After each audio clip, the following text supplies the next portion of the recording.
Yeah. Hello. Okay, Hello, I'm ready. Can you test it works? Mm-hmm. I don't know what's going on. That's not fixed itself. Make sure I like- everything's making I'm noises. still assigned to an actor, right? I mean, it looks good to me. Wicked, sick. Wiki. Jungle is massive. Django. Like, I don't have the overlay either. You know, when you select the character and you can choose to do stuff. Oh, is your Foundry still not working? It's working, but it's just not working correctly. You know? Ooh, to be I fair. have no idea. I've not seen this sort of nonsense before. My pop-out window isn't working either. Do you think like a way that differently organizes how you see your skills or something? Well, it's usually when you click a character, you get the whole drop-down things at the top left, don't you? Yeah. I've not got that. Unsure. Because I can see it, so it's just... Impossible to say. Let's just close everything down. Oh, there we go. Alright, let's start the session while Angus fixes that. So, Yes. we find ourselves deep in the jungles of Red Sands. Nice and quiet. No creatures stirring. Just a deep inhale, a deep exhale can be heard from Kurgan. Kurgan, is there anything else you're doing while you are meditating? Am I alone? No another soul around.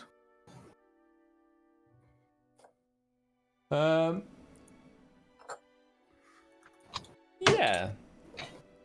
Can I try to intentionally go beast mode? Beast mode? Sure. How do you intentionally do that? What are you physically doing or mentally doing? Mentally, I guess I would get annoyed at myself. Mhm. That's a difficult question. Yeah, to try and get pissed off. I guess I don't know. I don't really know what the trigger is, so I'll just try a few things. Just go for the old Hulk. Yeah. First of all, I'll start getting a bit angry. Literally Hulk. If that doesn't work, see if I can almost injure myself intentionally. Just self-harm. See if that sets it off. You go through these waves of trying different techniques to awaken this ability. And this goes on for a few days of you meditating, bashing your head against a tree, trying to cut yourself to stir some anger in your body, but nothing seems to work. And you go back to this same spot every time, this nice clearing not too far away from the city of Red Sands. It's nice and peaceful. And one of these days, you're just trying something a little less aggressive, and you hear snap of a twig behind you. You turn around and you see this scaled lizard man stood behind a tree, just kind of watching what you're doing. Oh. Hello there. You see he kind of sheepishly moves back behind the tree and begins speaking out of sight. No. Sorry. No. It's okay. I've gone real blurry. He can see me. I'm invisible. What is your name? Rashik. What are you doing? Don't worry about that. It's a problem of mine I'm trying to solve. No big deal. Are you from around here? Grishk lives here. Yes. You look like, you look quite strong. Fancy a a bit of a spar or something? Grishk is more family man. White family man. I respect that. It's good here. Well, Hey, what's that? What's that over there? I look Do you over look? there. I look As over soon as there. you do, you hear footsteps and you see a jaw reach out and try and bite you. That is a 19. That hits, yeah. Chan. Um, Chan. you take 6 points of piercing damage as you feel a jaw just attach to your back. Whoa there! And you just hear a muffled Grush, surprise attack. I'll wrestle. I'll try and grapple him to the floor. Go for it.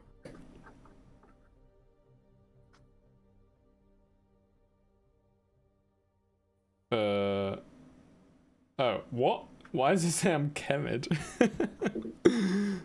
That should be 13. Oh, it's because you're on the Broken Tail map. Yeah. I'll change that later. 13. He beats you as you both stand there, just clasped. He's gonna dig his claws into you. That's a 16. That misses. I assume you don't have your shield on you. That still misses. Never mind then. You see this goes back and forth for a while, and you eventually overpower Grashk. But he puts up a pretty decent fight. 1 second, just write this down. There we go.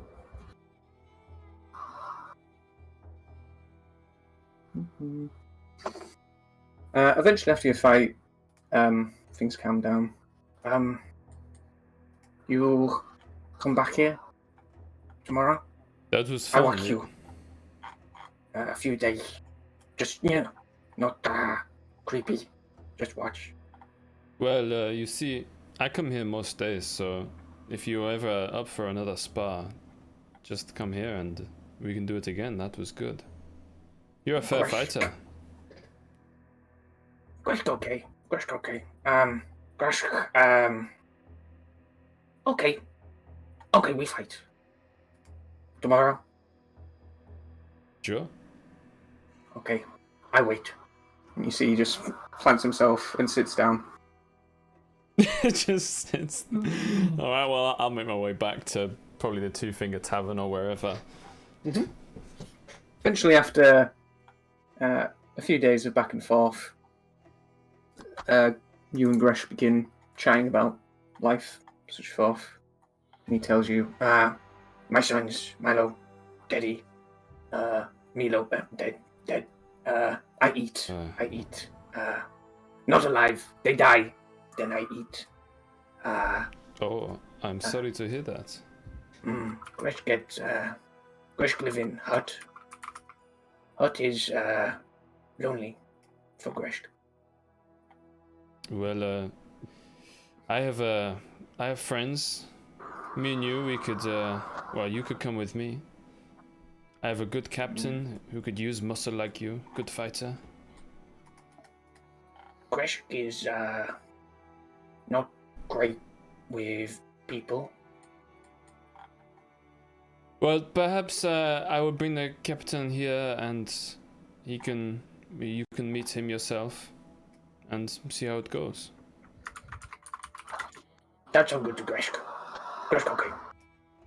Because I would like you to come on board, so we can continue this. Because I'm sorry, but I won't be here forever. So one day I'll have to go.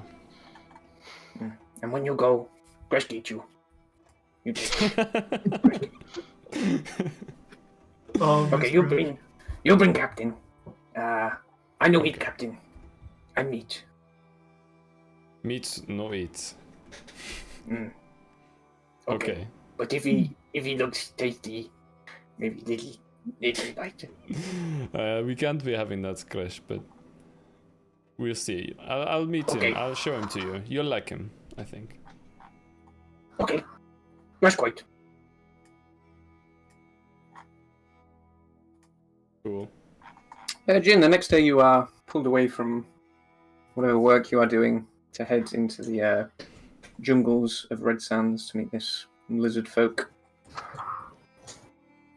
So, Jin, this is Lizard Boy who I've been wrestling with during my meditation.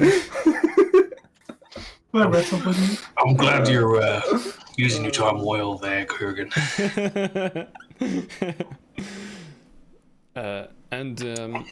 Well, I was just thinking that he would be a good member for the crew, but he said he'd like to meet you first.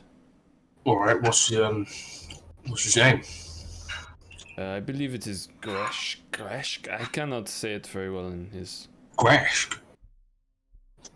You've been wrestling with Grashk. You know this lizard man. Oh Boy. boy, do I? He's a real blast from the past. He's You like him? You get along well?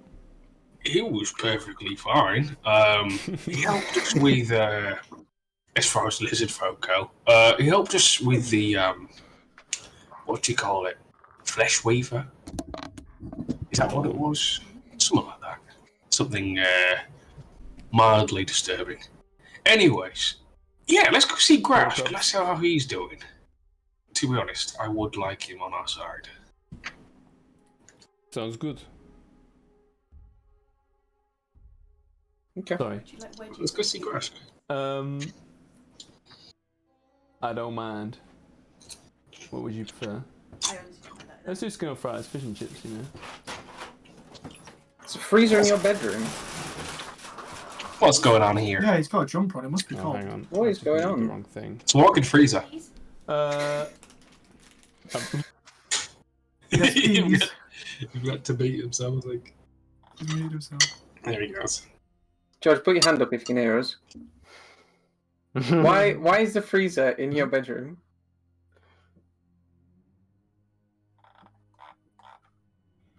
Charlie can't hear me. He's got himself. Anyway.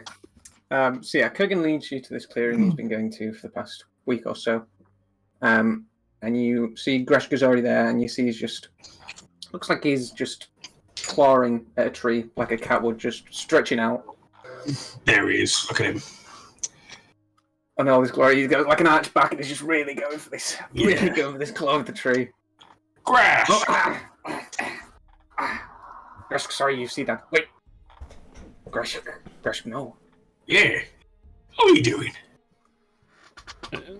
Apparently you two know each other. Yeah, this was back when we were rolling with Kemet. Long time. Yeah. Gresh, Well, anyways, you Kemet tells me you're interested in trying something different. Gresh living hut is lonely for Gresh. Gresh need family. We can do family. You know. Gresh new family. Okay. Yeah. Yeah. Come on. Bring it in. Okay. But no biting. You see his mouth goes like agape when he goes for the hug. He's like, okay, no bite. I wait. You die. Rest eat. Oh yeah. Yeah. Hour gets ahead. You get everything else. No, Gresh to eat head first. Great. All right. Delicious. Head eat delicious. All right. Well, you can fight Hour over it. Gresh can't wait. How big family? That's a great question. About like 50ish now. It's 40ish. At the moment, you haven't hired anyone. I would Okay. imagine this is like a couple weeks after coming back from the Central Sure. so you are still in the preparations for the Rum Festival.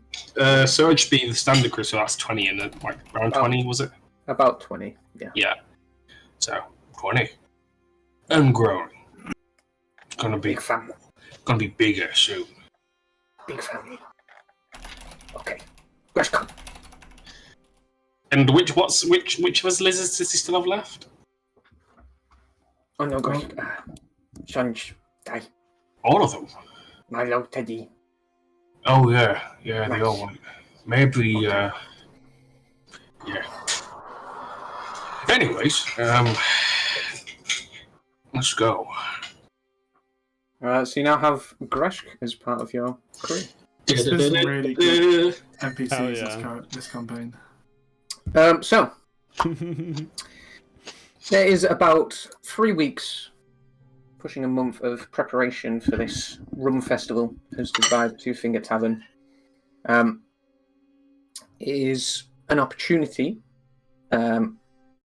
Well, Jin, whose idea this rum festival and drinking contest was, may have ulterior motives. But When do I it has not been- have ulterior motives? It's been hosted by the Two Finger Taverns. Flyers have been made and sent out. It is a celebration of the alliance between the Black Blades and the Dread Eyes. And it is part recruitment drive, looking for new members, part drinking contest, and part festival. Good old-fashioned fun for the whole family. That sneaky gin things. You see the renovations to the new Two Finger Tavern have been completed.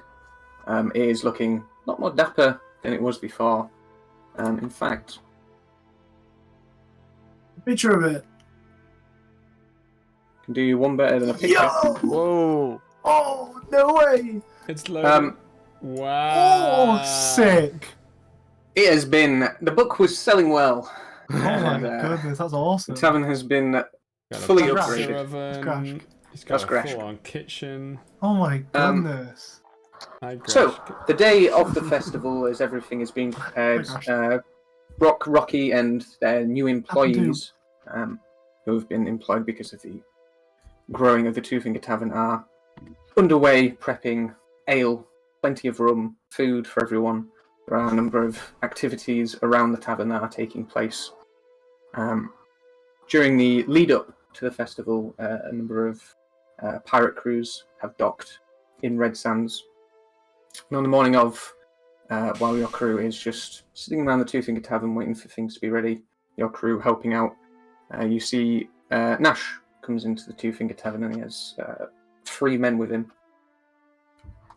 And he just saddles on up to you, Jin.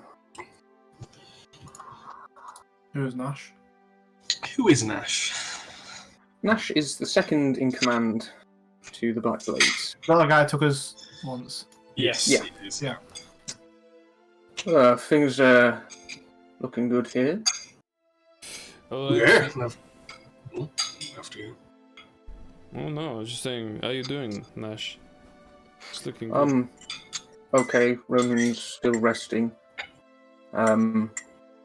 He wanted me to just introduce you to some other members of the crew while he's on the mend. And you can see there are 3 men with him, Oh, and he introduces them. This is Rochester. This is the quartermaster. It's right to left. This is Rochester. Herwin. This is our navigator, and this is Old Roy. He's the groundskeeper of the Black Fort. Let me just write those names down because I'm forgetting those names very quickly. What was it again? Sorry.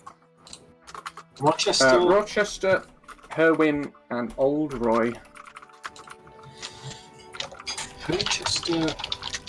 Old Roy. And what was it called? Irwin. Erwin. Irwin. Okay. You can see Herwin looks like he's quite short, and he has like gnomish features, but he has kind of the proportions of a human. And you assume he's half human, half gnomish. So Quartermaster, Navigator, Old Roy was the groundskeeper. so I'm just gonna get a drink.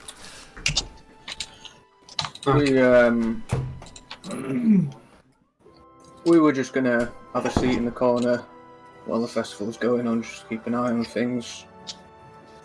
By all means. Alright. Yeah. Okay. Cool.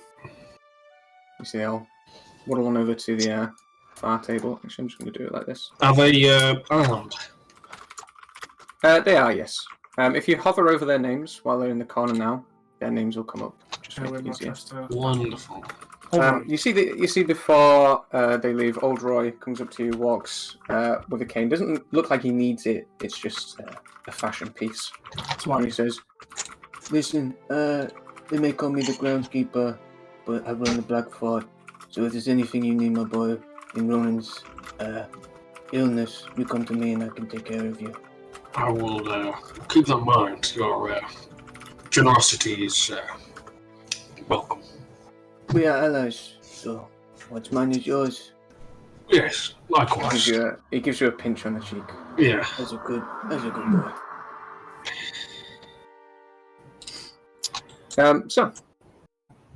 You see after the Black Blades take their seat in the corner, a number of other crews make their way. The Scarlet Pirates, led by Resham Tain and his wife Salsha, make their way into the Two Finger Tavern, as well as the Cleavers, led by Bronson the Whale Murray. Bronson the Whale Murray, holy shit, I want him. Yep. As well as Zion, who is a lion humanoid, a Leonin, who is the captain of the Flaming Sun Pirates, all make their way into the festivities. Scarlet Pirates. And the Bronson the Whale Murray was the Cleavers? I'm just gonna go to the bathroom. Mm-hmm. Alright. What's disappearing? That's alright, you can come back in, but... Why is that not working? Oh, it's just lagging. How many more crews come in? Sorry. Three more. Dark Bait and coming. Splinter. The Scarlet Pirates, led by Resham Tain, sit in the bottom right corner Seen it. with his wife Salsha. The Cleavers, led by Bronson the Whale Murray, sat over on the left, and the Flaming Sun Pirates, led by Zion, who is a Leonin, sat near the bottom right as well. Zion. Zion. Oh yeah. Who's on the left? Who's Splinter and Sharkbait? Those are all members of Bronson's crew. Oh yeah. Oh, okay, shit, sorry. Who's Sharkbait? Ooh, haha. I'm not going to say this again. I'm going to wait for everyone to be back. Okay, fair. Kurgan, Master Splinter. as you're posted at the door, well, there's a strange array of people making their way through. The strangest of all is yet to come. You see, only can be described as a stingray man makes his way through into the foyer. He looks over to you. I am here for the rum drinking contest. Yes, here it is. Have you got a speaking problem? No, I am dreadfully sorry. I've never seen someone with your stature before. I hope that is not offensive. I take no offense. I am not from here. I am Mantaray Jack. Little pun, because I am so clearly a stingray. Kurgan, make a history check for me. Sure. Fucking Manta Ray Jack. Who does he think he is? Oh, that's not very good. Fucking. That's a 1. Yeah, you have no idea who this guy is.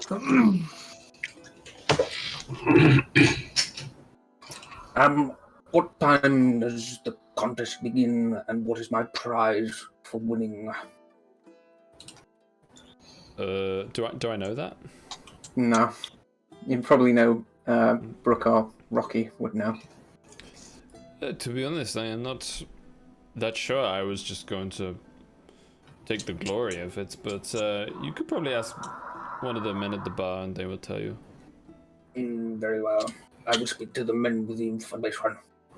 Manta Ray Jack speaking pyro. Best of luck to you. See, he's to make his way over towards the bar. Oh, actually, there you go. A lot of new faces coming in on this day.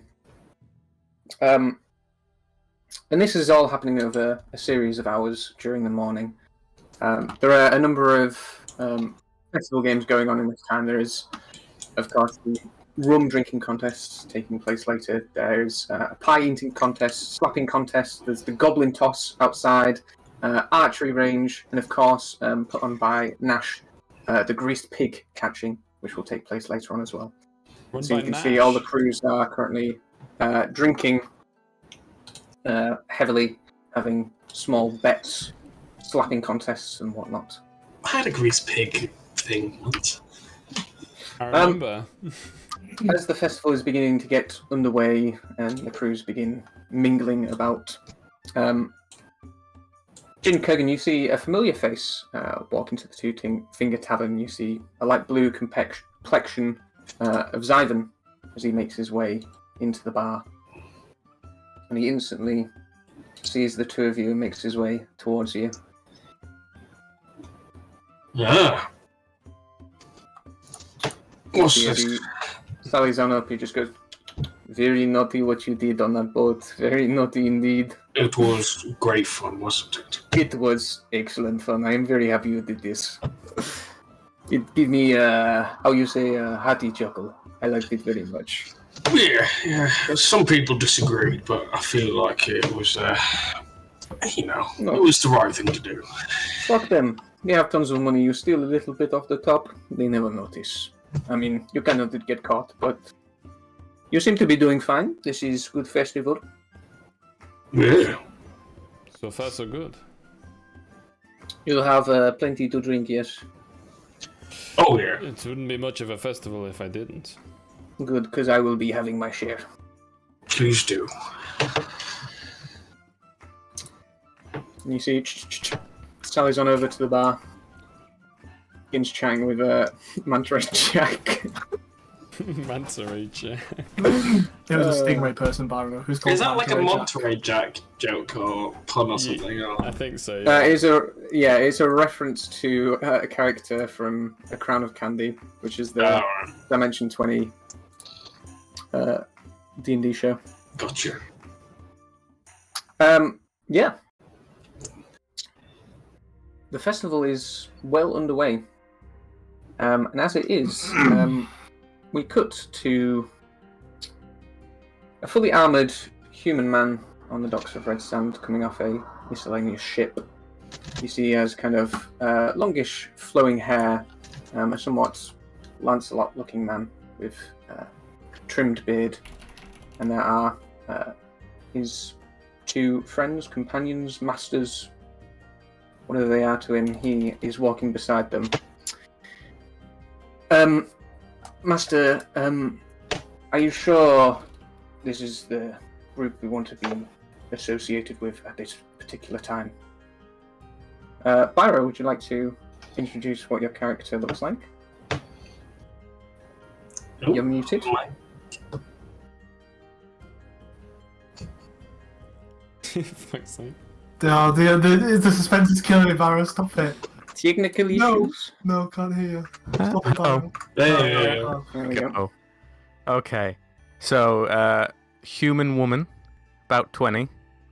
At the moment, she's looking very kind of Mary Antoinette, kind of very formal ball gown, caked on makeup, very, very formal. She's got kind of like short blonde hair that's like, not blonde hair, but like dark hair that's like slicked back at the moment. Fair.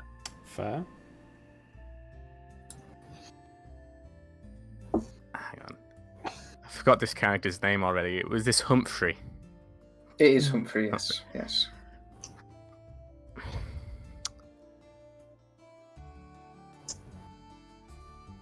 I don't implore you to second guess me.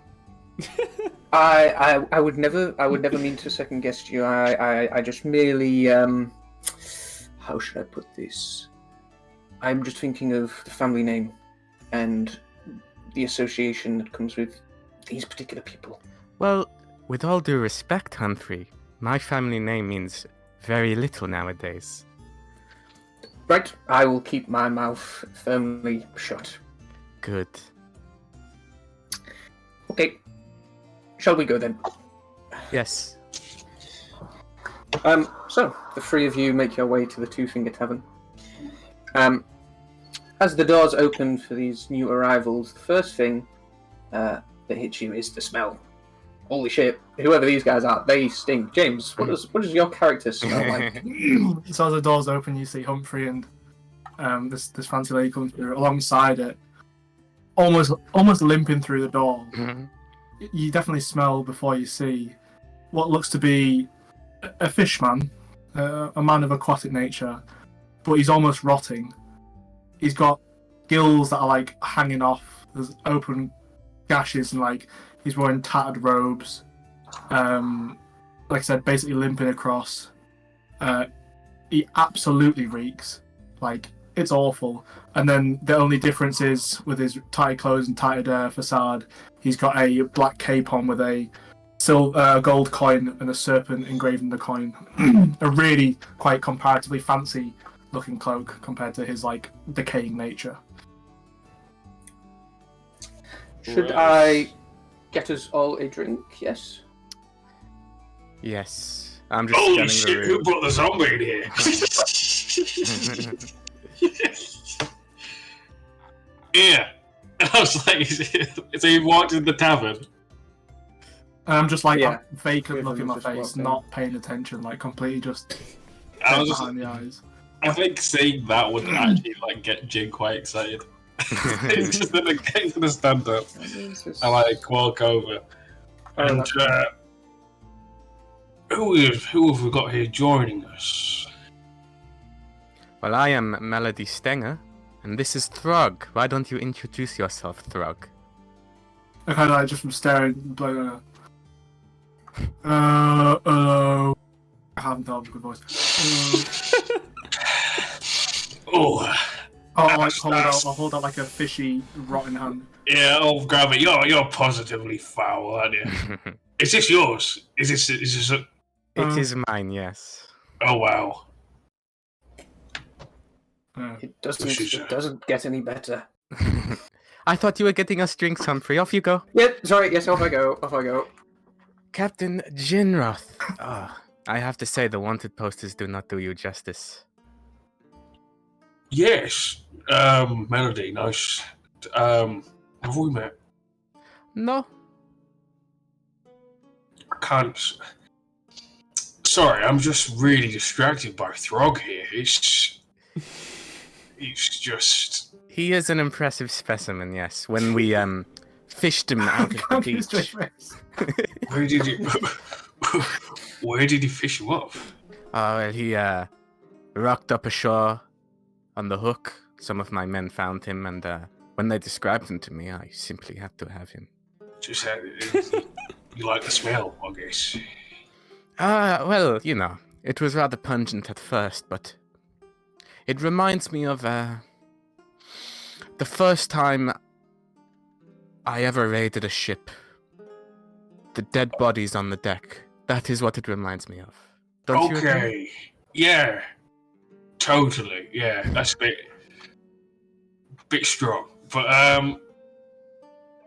yeah, why don't we have a drink and we can exchange stories? You look like quite an interesting individual yourself. Well, I am here on business. Business, of course. So aren't we all? Drinks. Frog, Thank I you, got Humphrey. your water. Here you go. Kurgan, have you seen this fucking zombie? And we'll walk off. See Humphrey kind of tapping his glasses, like, shall we just mingle? Why don't you go watch the door? I shall do that. And why don't the four of us find somewhere nice to sit? Yeah. Well, I mean, I'm already sat down somewhere, I think. I wasn't there at the door. You see Dap and Dupe are like, well, we can have this. We're going to go for a little swim. We're not going to have this one. Oh, it looks I'll- like you have what is it? some I'll look over. specimens of your own. Right. Oh yeah, just wait till you see my pet. You see as Dap and Dupe are walking off, you can see literal saliva dripping down from Gresk's mouth onto the floor of the tavern. This is like a circus. I love it. So yeah, you guys all have a little seat. Ah, Kurgan, isn't it? Yes, nice to meet you. Malady Stenger. You can call me Mal. Mel, will you be drinking tonight? I'm sorry. Who are you? This is Throg. Why don't you introduce yourself, Throg? Again, I'm just like blank staring forward at something else.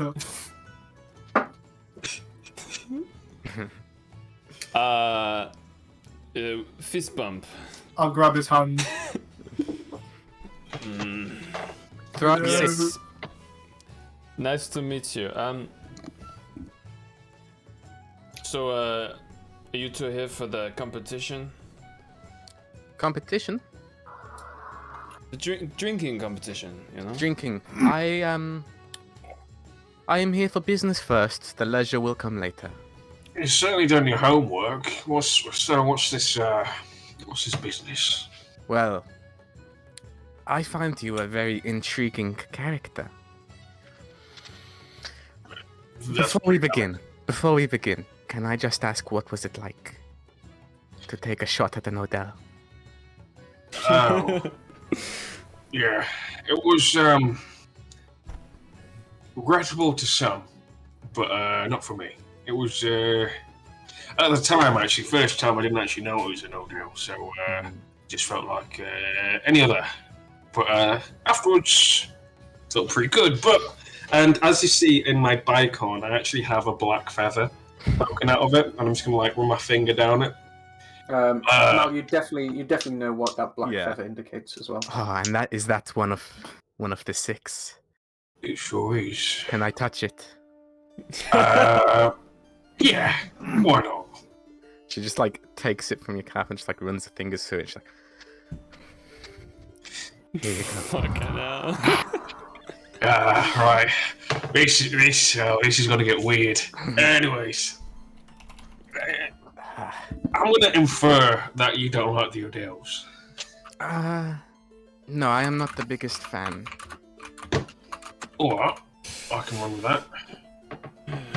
You see, Captain Jinrath, lately I've been having the feeling that the old order, the old hierarchy, it is beginning to crumble and change.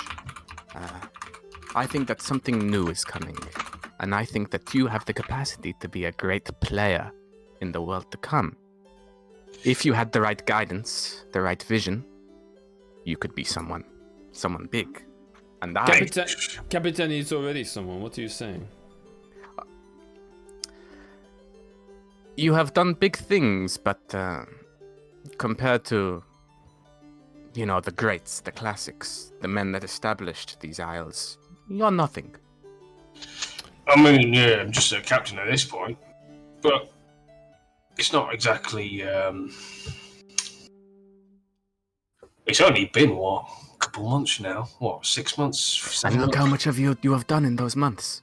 Exactly. Many other captains, their scope is limited. They do not have great ambitions, but you... All I want is to get in on the ground floor of something. And I think that you are the best bet. Ground floor of what? What The new world. Oh, right. Well, I appreciate someone believing in me. That's quite nice. I'm not sure how to handle flattery. It's not really my, Oh, I can be cruel if you want me to. Not really what I meant. I'd go to Luanda for that. But you're more than welcome to stay with us. But as far as ambitions, we've got plans. We've got mighty plans. But I think you're right, to be honest. Things are changing, and it's gonna be fun. It's gonna be a hell of a ride. Especially with Frog here. I'm gonna look around and see people are drinking beer and get the glass of water and just point my mouth. It just pours all out of me, all the different holes and wounds in my body. Is there much going on in Oblay, Frog? Almost little. It is quite delightful. Look. And there's little shit. barnacles and like starfishes on like a mouldy brain. I don't even understand, but How are you alive? How are you alive? this is a great shit. He's hitting us with the hard questions already. Why are we here? Why are we here? That is a debate for another time, I think. Well, this heralds a great start to a festival. Oh, sorry, Karen. No. I was just going to say, as everyone ponders Frog's deep philosophy. Fuck off. Question. This will be a great time for some festival activities. So the rum drinking contest will be the end of the night. But in the meantime, there is the pie eating contest, slapping contest, the goblin toss, and the archery range. Hell yeah. So you can all have a go at any of those, and you can see everyone is making bets on who will win, and you are free to place your own bets on yourselves, anyone else of your choosing. Wait, are we participating? Yeah, of course. I don't want to make any bets. I just want to participate, you know. Sure. Yeah, what do you want to do?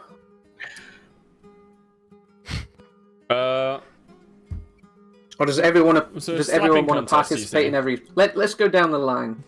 First, we got the pie. We got the pie eating contest. I Who wants think in on the that pie eating contest? I think that you could do that, Frog. I think that you could do very well indeed. Is there enough spaces away from Frog? Yeah, the that's pie not eating very contest nice. is held. It's held outside. It's like a old style, hands behind the back. You know, digging in. Yeah. Jin will give it a go. Although I feel like Jin would do the tactical thing where he'd just eat as much as he could and not make himself ill. He'd just be having a great time eating pies. Yeah. You see, in this round, there's 5 of you. There's you two, Greshk. You see Rasham Tain, Come on, who Gresh. settles them up. I actually eat the most pies. Oh my I'm God, is this- eating pies? It's, That's Frog. he looks like he reminds me of Weasel from the Suicide Squad. Oh my Oh god, yeah, does look a bit like that, doesn't he? Yeah, there's 3 of you, Rasham Tain and Zaya. Alright. I love how it Zions. just says like fish in the top right corner of your icon. It does. One In case we didn't know. Fish. Where's So Can I change your mind? I want to place a bet on Greshk. Where's is this who's it? That's Mal. That's Barrows. Melody, yeah. Wait, so what was your character's name again, Byron? Mal. Just Mal. M-A-L. M-A-L or Malady Stenger, the full name. Is there any It's Mal. So it's Melody. yellow eye? Is there anything that about that face which is unique? I mean, at the moment, it's caked with so much makeup. Okay, yeah, the eyes are yellow, but at the moment, the rest of it is caked with so much makeup that it's hard to tell what's under it. cat joke. Sounds good. The piercings that are on the profile, you can't see them. Oh yeah, right. So for the pie eating contest, this is how it works. So you have to eat 3 pies as quickly as you can, making a con check for each. And there are 3 different paces you can choose. So you can eat one fast, that takes 3 seconds. Normal, that takes 6 seconds, and slow, that takes 9 seconds. And if you do it fast, you make the check with disadvantage. Normal check. Slow, you get it with advantage, and it's whoever eats 3 pies the quickest. But if you fail one of the checks, you begin to gag, and you lose 9 seconds of time. That's pretty good. And that's it. Can I put So- some money on Greshk? Of course you can. Greshk looks pretty fucking hungry. Yeah. I'll tell you that right now. Yeah. Yeah, I'll put money in Gresh too, actually. Okay, so first round of checks. It gets progressively harder to eat the pies. You can see there is a meat pie, an onion pie, and a potato pie for you to engorge yourself on. So for the first round, two of you can choose how fast you want to eat your pie. Slow. Actually, no, normal. No, we'll start off normal, then we go slow. Because the check's easier. How enthusiastic were you about me doing this, Byro? I'll probably do something bad if you lose. Yeah, so I'm gonna eat this as fast as I can. Okay. So just make your first con check. The first one is a DC 10 for the first pie. Was that a So prior I make a roll? disadvantage, Whoever yeah. rolled that? Oh, yeah, so. Just depends how you want to roll it. Yeah, disadvantage. Bollocks. I can't see my dice. Has mine come up? Can you see mine? No. Or you need to Angus change just the came out. roll type. It was a 5. Mine's not. Disadvantage. 1 second, I let me saw your dice. What did I get? 18. Yeah. I'll take it. Okay, so it's an additional 9 seconds. Yeah. I instantly just smashed my head on the pie and like headbutt it down me. Oh wait, what did you roll, James? Sorry, a 5. A 5, yeah. I failed. So you fail. So it takes you 12 seconds to finish this pie, as you're literally just like mashing your face, Yeah. like trying to move your jaw to eat the pie. Resham Tain is in the same boat as you. He is not having a good time. However, Greshk and Zyos are just wolfing theirs down. Greshk currently in the lead, the quickest. I am currently laughing at Throg here. I'm just like. It's like I mean, my spotting pie, out but my I'm just- gills. I'm just like, yeah, get him. Okay, second pie, DC 13 con check. Oh, is it only Again, 13? I'll go normal again. Why not? And disadvantage once again. Okay. I fail it again. It's a Slow. 5. Oh, yeah, I can't. Yeah, I fail out. 21. By the way, keep track of your seconds. So it's 6 plus 6 plus 9, so that's 21 I'm on. 24. It's on 12. I wish I'd Greshk done this. fails. So he's on 15. Greshk, you can literally hear him choking, but he's literally just eating it still. He's like trying to get it down. Resham Tain taking his time. Zyas is off to a powerful lead, just slow and steady as he's wolfing this down. The two of you, not looking so hot. Not looking so hot on this in this onion pie. All right, potato pie, last pie. DC 16. He's Slow. obviously going to do it fast again because he's going Fast to get a foot. again. Oh my god. There it is. DC what? 16. 16. Yeah, I failed that again. That's 12. That's 24. 9, 6, 6. So I've got 30 seconds. 36. Just makes it. You see, before most everyone has finished their second pie, Greshk just lifts up the third one and is just letting it fall into his gullet. You see he finishes well before anyone else. Scooby-Doo. Places the tin on his head. Greshk eat. Greshk hungry. You see Zyos and Resham Tain come a close second and third, with the two of you trailing behind everyone with well over 30 seconds.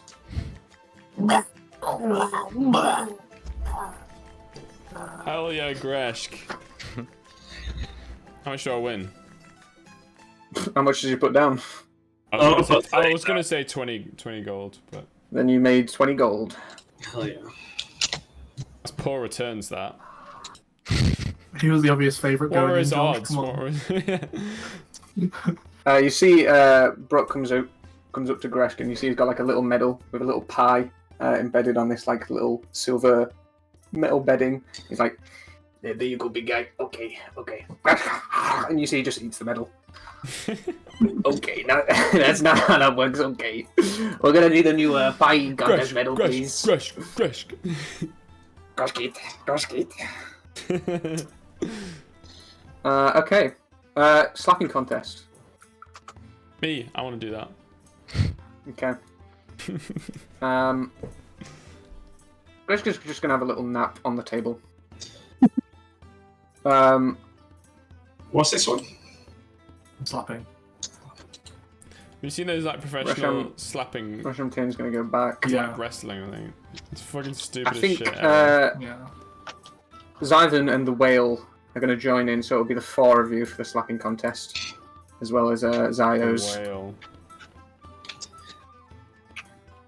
So we're gonna do it like this. We're gonna have semi-finals and then a final. So it's gonna be you versus Zyos, Zyvan versus the whale. So let's do yours first. So it is whoever is slapping makes a strength check, and the opponent makes a con save, Yeah. and then you switch roles. If you fail your con save, you flinch and lose the competition. If you fail by more than 10, you are also knocked onto the floor. So who am I slapping first? So it's these two, Okay. you and Zyos. Nice. Who's going first? Roll a d20. You rolled a 10. You're going first. Oh, Let's go. baby. Let's do that again. So is it a strength check?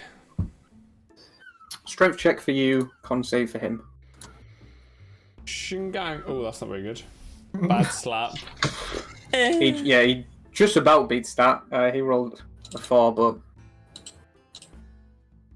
you see it's Alright. kind of just a tester slap, just to see how the fur will take it on his face. And you see he looks at you with his toothy grin, and he says, What's that? you see he's a Leonin, and he has his bright yellow eyes, and you see after the slap, you see he puts his hands up to the air, and he says, "For the sun, I will win this slapping contest. Men, praise with me." And you see some of the men behind him begin lifting their arms up. Oh my To the God. sun. Yeah, sit boy. Fucking loser. He rolled an 11 on his strength check. Fuck's sake. You see on the first lap, you flinch as he slaps you across the face. Oh, You hear God. it as it echoes through the inn. Men, praise be to the sun. We have done it once again. Fucking Praise God be. saved him. Yeah, praise the Praise sun. be, praise be. Oh God, that's embarrassing. Alright, let's see how Zyvan and the whale do. The whale goes He first. just got sun slapped. What happened? What happened? Stupid God. Ooh. You see Zyvan and the whale go back and forth for about 4 slaps until you see the whale, who is just this. He's like Hagrid, essentially. He's this huge frame of a man. And you see Zyvan, not a small guy himself, but this guy's almost like 7 foot tall. He's huge. Just begins to like raise his hand higher and higher, and he's just like letting gravity bring his hand down. And you see he just slaps Zyvan, and he slaps him down to the ground. And you see Zyvan kind of, that is pretty strong slap. I did drink after that. Holy. You see he makes his way back to the bar.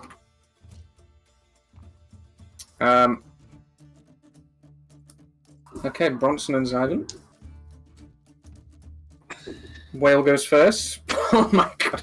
You see on the first slap, the whale just looks over to his men. He's like, "Men, what's this one? This is going to be a big one." You see his arm just raises up and just crushes Zyos down to the ground again with a thunderous clatter. You see he's like, "What can I say? I am the whale." You see he makes his way, He is the whale. and he grabs Zyos off the ground. He's like, "Let me buy you a drink, little pop." As they make their way to the bar.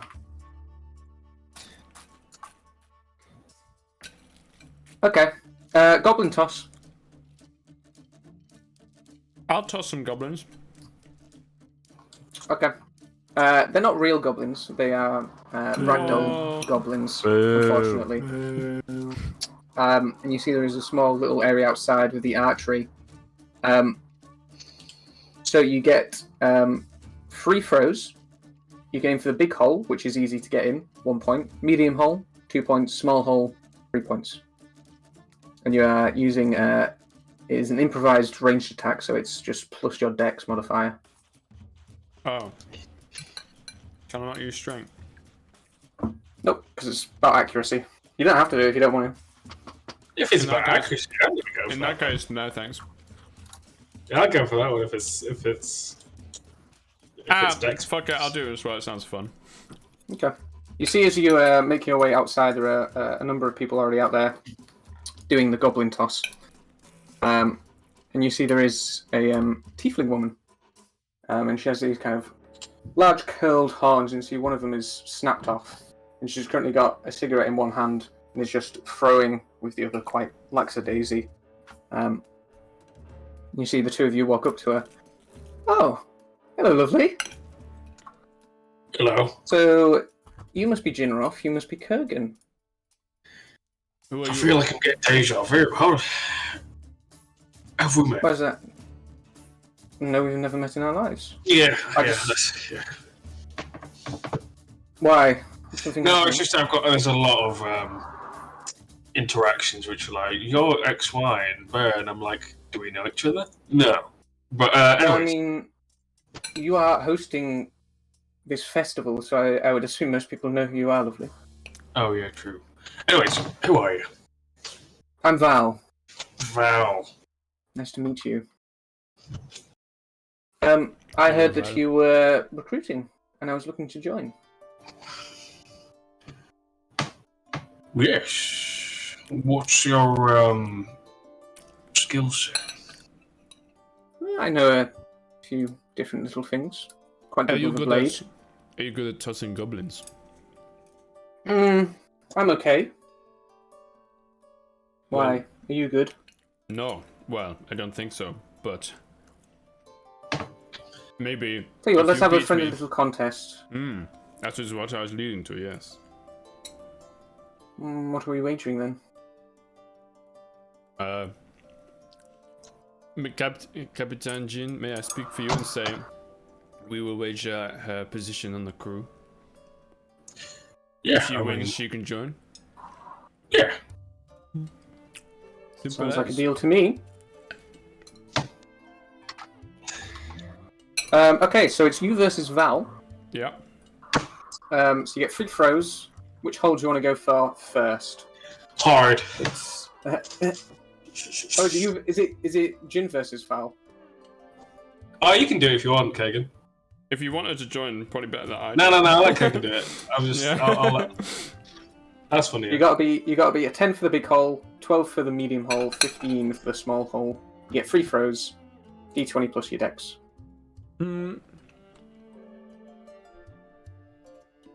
Medium. That's a 12. Val went for the big hole, got in. Did I get it in? What was the small, medium hole again? That was 12, so you got in. Hey. Go. So Val's on 1. Oh, okay, yeah. Before you throw this next one, Jin, you would see in Val's offhand that has a cigarette, you see her fingers just move slightly, and you just see a little bit of arcane energy just down at her side. Kurgan, can you make a wisdom saving throw for me? Rude. That's so rude. 8.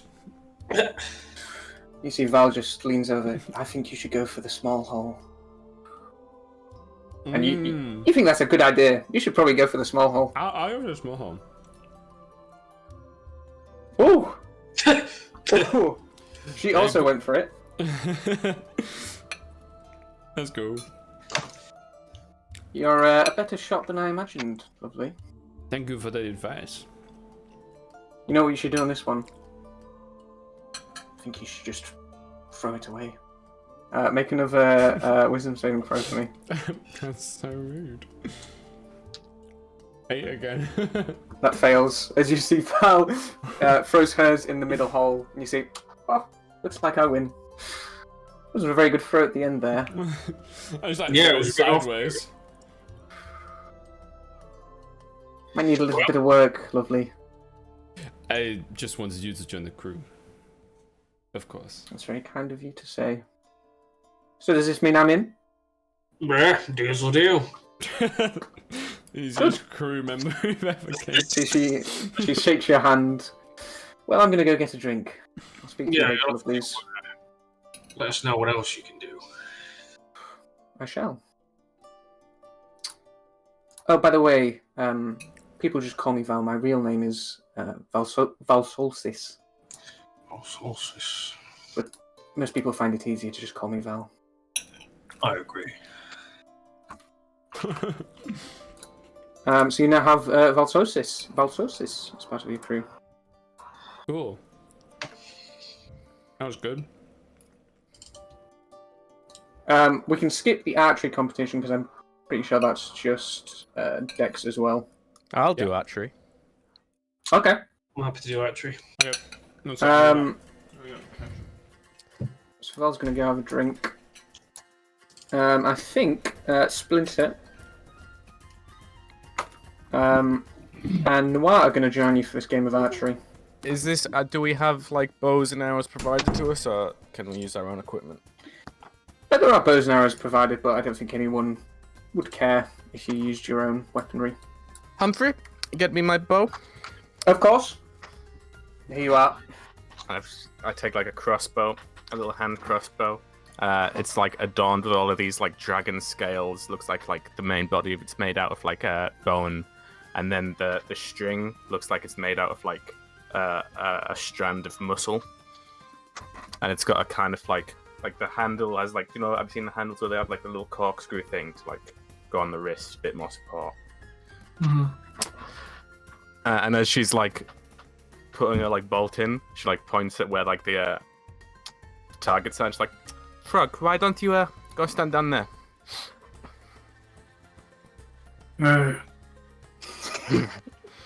We'll waddle over to the target and stand there and just turn. Perfection. Actually, just carry on. Captain, I might just sit this one out, actually. Wow, just kind of takes a little sidestep and just watches. Yeah. Is this your fish creature? You hear the human man with kind of longish hair and a goatee says. Is your fishman? That's my fishman. I just want to make sure that it's okay to shoot the fishman. It's okay to shoot the fishman. Excellent. Let's begin. So, 3 shots, and it's just highest wins. So, bullseye. In fact, just roll and I'll tell you the DCs and the points you get. So, bullseye is 22, and then the blue band, which is the easiest, is AC 14. So it's 19. just free attack rolls. Ooh. Double Microsoft. So let's do 22. Mal first. That's a 23. And a 12. 16. You're I'm not using, gonna use my superiority die. you're using Val. Oh What'd you yeah, say, sorry. It's a macro, sorry. Val? Near bother. So I got 23, 16, and 24. Okay, 23, 16, and 24. They're all I shooting got- at me, not the target, George. You got 26 points. Yeah. They're all shooting at me, not the target. Yeah. You see Oh my the God. arrows as Frog is stood in front of the bullseye. It makes it kind of hard to see, but you see the arrows just slice through him. And you see just like little ripples of water come out of his body. So Jin got 26. So I got 22, 16, and 12. So you got 18 points. And then Splinter got 10, 8, 4. 22.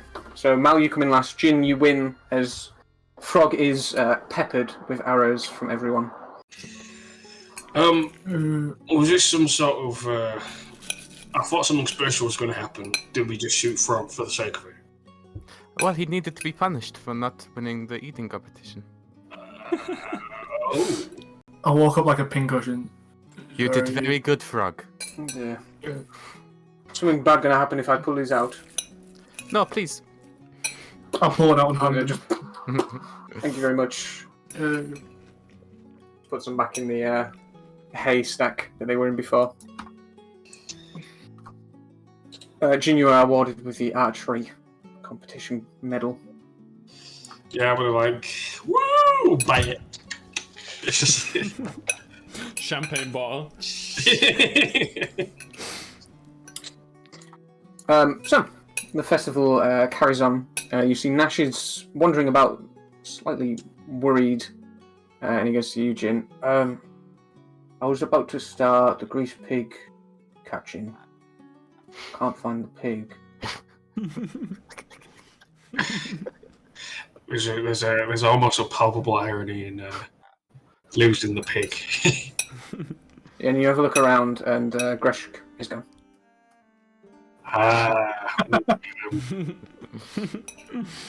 We should have kept an eye on the pig. I just left him outside. We can skip it. We can do it next festival. It's fine. I mean, we could find another one. I mean, I guess, but like, I chose that pig because it had like a nice roundness to it, slippery, hard to catch. Yeah, It's not the same when it's not like a really fat pig. I get you. See, as he says that, Gresh comes in. You can see his stomach's literally just like Homer Simpson round. He's just like, good festival, Gresh happy. Well, at least someone enjoyed themselves.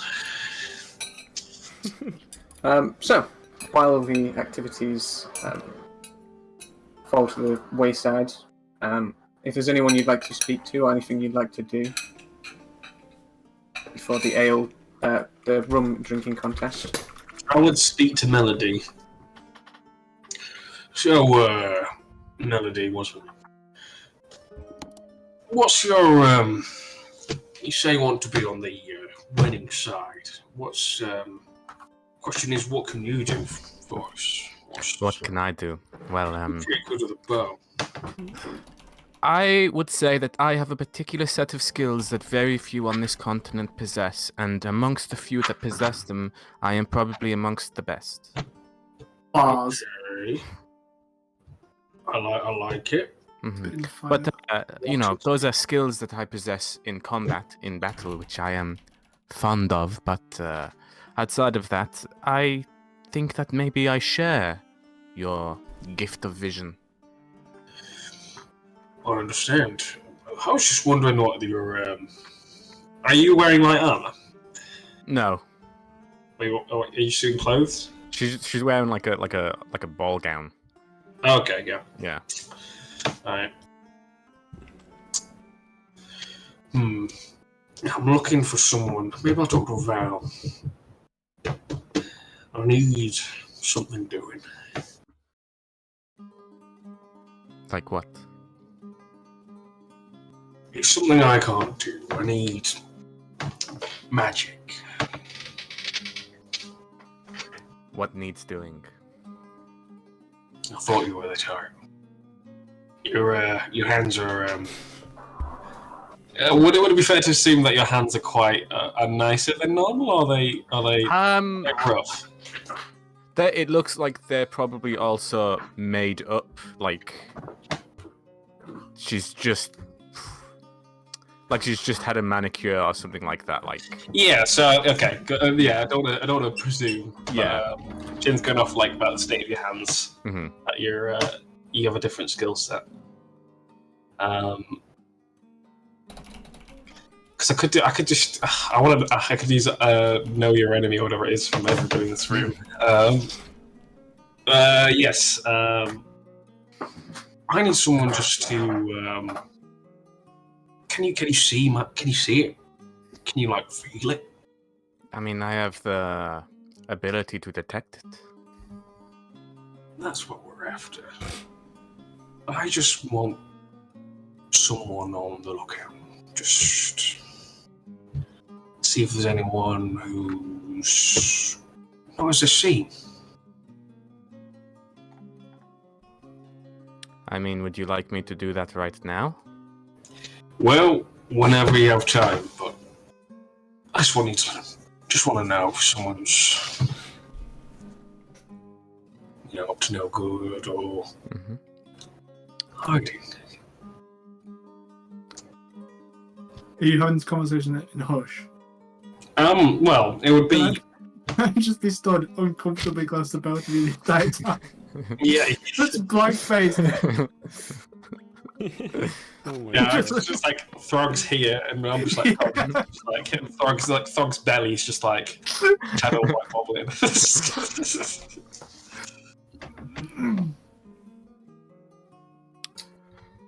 Okay, I'll cast Detect Magic as a ritual. Okay. You detect magic. I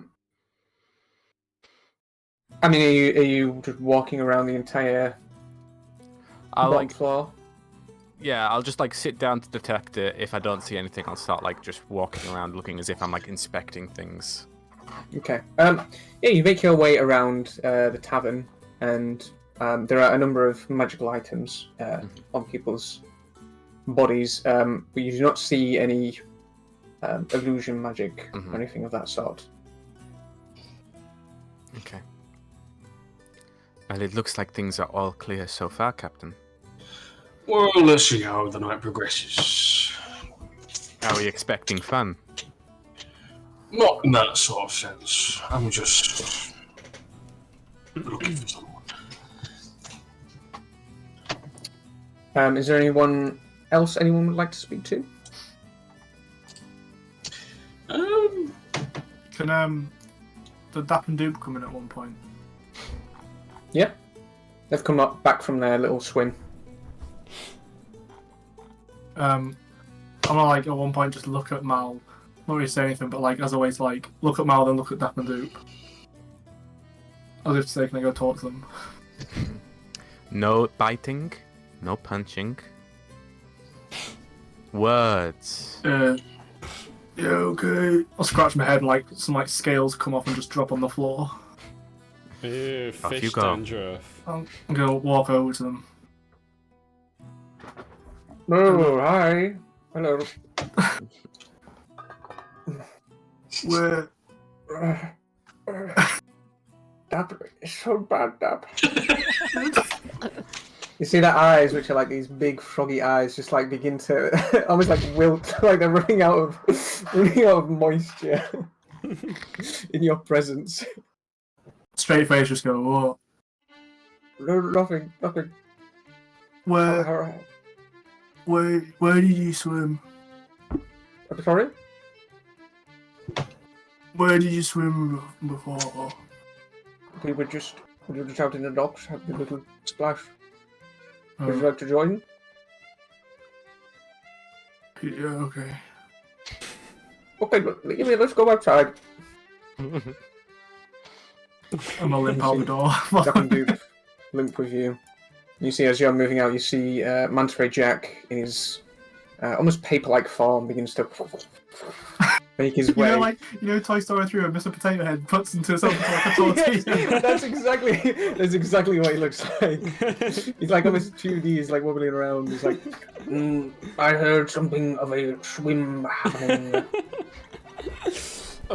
You're more than welcome to join us. Oh, I would okay. love to swim. I'll go into swim mode and join everyone. Well, you look at that. Throg's made friends already. As this little excursion goes for a swim, It's like the reject. you see Manta Ray Jack is making conversation with Dap and Doop, and they begin talking about Majesty. And Dap and Doop is like, "Oh yeah, we're from Majesty. That's where we're from." And Manta Ray Jack says, "Yes, it is a fine city, although in recent days it has become like the battleground. Tell me, I'm sorry I did not catch your name, Bald One." Looking towards you, Frog. God, it's so hard to keep a straight face. Bro. Frog. And just looks at the two, growing. Yes, nice to meet you. Where do you hail from? Are we outside at this point? Yeah. Be outside, I was dipping in the water. just pointing at the water. Like that exact spot, or just the ocean in general? Yeah, the ocean. The ocean. And Yeah. pray tell, what part of the ocean are you from? Deep.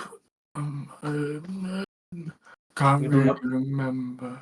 You do not remember. No. Have you heard of the Celts? Does that ring any bells? No. Does James literally have like an into Thor or something? No, Very I'm putting it on, but I just wanted to be a retard for a little bit. I wanted to be a stupid character. Perhaps then we should just swim for a bit.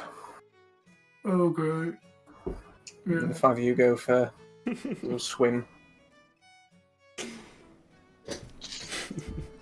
Anything else before the rum drinking contest? Wait, how does Kurgan change when he goes into swim mode? My feet turn into flippers, like in Harry Potter. It's like I had gillyweed. At one point, I just go up and grab your foot. Hey, stop that. How'd you get those? What are those?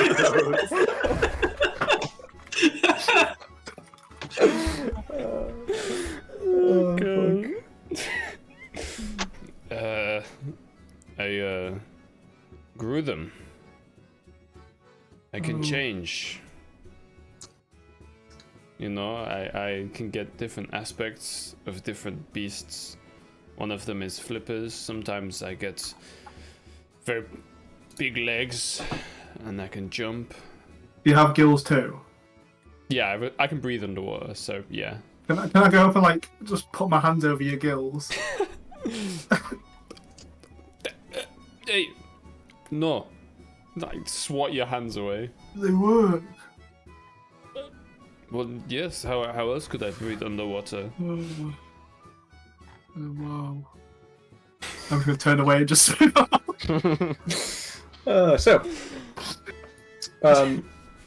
Anything else before the rum drinking contest? I don't think so. No. Okay. You might have a This is glass of literally- water. That's how I look most of the time. You see Balmec, who's been playing all afternoon, working up a sweat, begins to boom, boom, let out some large chords as Brock begins to announce, any contestants of the drinking contest, it's time to make your way to the bar. And you see a number of people make their way up. You see Salsha, Rashamtain's wife, goes up. You see Rashamtain's like, that is my wife. She is a great drinker. My life. Not bad. I'm gonna urge Kagan to go ahead. As well as Zyvan, the whale, Manta Ray Jack. Kogan, you joining in? Nice. Oh yeah. Oh yeah. And you see Zio's just takes a second and says, son, is this a day to be drinking? Shall I drink and win this contest for you? And you see a slight cloud comes over in a bit of shade. Today is not the day to drink. Praise the sun. Praise me. Praise the sun! So is the six of you for the drinking contest. Let me just get up the rules. So for the drinking contest, there are 3 rounds of drinks. And they get progressively harder to drink. If anyone makes it past the 3rd round, it's a showdown. And you just keep drinking, essentially, and it gets harder and harder. And it is simply just a con save. The DC gets harder and harder. If you fail by 10 or more, you vomit. So, the first DC is 11. Poncho. Oh, that was lucky. Yeah, that's close. 12. I need one more. No, I don't. 1, 2. Yeah.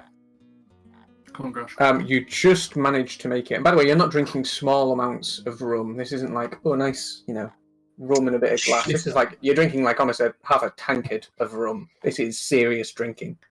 Oh, You yeah. see everyone makes it except Salsha, who just a little bit lightheaded, and you see she hits her head off the glass on the table and just falls on the floor. You see Reginald Payne stands up, "My wife! My wife! That's my wife. Man, help me with my wife." My Some of his wife. men come and help her pick her up and take her upstairs, to one of the rooms upstairs to lie down. So that is Salsha gone. Next DC is 14. Ooh. Come on. What are my rolls? Poo. Pretty bad, that's what they are. Stinky poo. You see the second one, people are beginning to struggle. Gresh, who is not a big drinker, but loves a contest. I don't know what happened to James there. What's his con save? No. You see Gresh. Ashley Walker. I'm just gonna. And you see he just expels his medal. You see Ah, there it is. all this chunky meat begins to just make its way up as long as the pies. We he didn't was think this eating. through. It's the pig. It's so big. You see he kind of just slides off the chair, as well as Bronson somehow fails. He's like, "Boys, this rum far too strong for my taste. I concede." You see, he makes his way back without throwing up everywhere. Gresh is out. He's just having a lie down on the floor. And Kurgan also taps out. You see, this is just Zyvan and Manta Ray Jack. Oh, I'm back. This may be my last day of drinking, so I'm going to win this contest for my people. You know, I have been drinking since I was 4 years old. I have never lost to a drinking contest, so I shall drink and win contest for my people. You see, Zyvan looks quite a lot drunker than Manta Ray Jack. Holy shit! They both succeed the third round. Takes them both some time to finish off the half tankard of rum. And you see Brock and Rocky look a bit perturbed as they're trying to get some rum from the barrel they have. They're like, "Oh, we gotta get another barrel from the back. Just hold on 1 second, we're out." You see Brock runs around the back, and he comes back and he whispers something to Rocky. Hey, Jin, can we just have a quick word, just in the kitchen? Yeah. Boom, boom, boom, boom, boom. Open. There you go. Okay. So we have two huge things of rum in the back. One was used throughout the day. We held the other one off for the drinking contest. It's empty. Like there's not a drop left. That's not good. You can come up. You can come have a look. I'm serious. Like we had more than enough, and it's gone. Yeah, I'll go. Yeah, and you see you make your way to the back of the Two Finger Tavern, and you see they have these two, like in Shrek, if you've seen Shrek, obviously, like huge big barrels that they pour into these smaller barrels that they roll into the inn. And yeah, you see Brock just has a tankard and just undoes the tap, and just tiny little drips come out. I have no idea where it could have gone. Well, this is weird. Is there any? Can I do an initial investigation to try and discern what happened? Yeah, make an investigation check. It's been a robbery. Oh, I'm not hurry. A rummery. Is a 15 enough? I can boost it to a 17 if I'd like. 17 would be enough. I would use my saving face feature, which is just the reskinned fortune for the many for everyone else. Mhm. I thought saving face works way more than fortune for the many for You me. do like a passing look around the area, and then look at the big barrel more closely. Give it a tap. Definitely hollow. Look underneath. Definitely hollow. Give it a tap from underneath. But there's kind of a softish thud. Oh, that's weird. It should just, echo sound hollow. And then you hear. The bastard. Open the fucking barrel! Okay. And you see they go up to the top, and there's like this hatch that can open up, and you see pulls open, or it slides open, and you see a old red tiefling horns running back over his greasy black hair, just There currently you passed are, out. Drunk bastard. Took you long enough. He is completely unconscious. Yeah. He's dead to the world right now. Right, let's get him in. I'm assuming you know who this guy is. He's, yeah. He's someone important. So As for you, rum goes, I don't know what the fuck I can do about the other rum bits. you see, as you're contemplating this, you see. I mean, to be honest, if anybody's going to win, it's this guy. You see, old Roy is making his way. There's no need to worry, my child. We have plenty of rum at the Black Pot. I shall supply in your barrel. Thank you very Fucking much. rum. Alright. Of course. No, he's not Gives his you a pinch. godfather. It's A pinch on the cheek. It's good. Oh, right, okay. Give you another you can refuse. Oh, right. You see, I thought you old were gonna Ron, do a drunk impression. I love that. old Roy makes his way back and grabs a barrel to finish off the contest. Well, that's what Eliza for.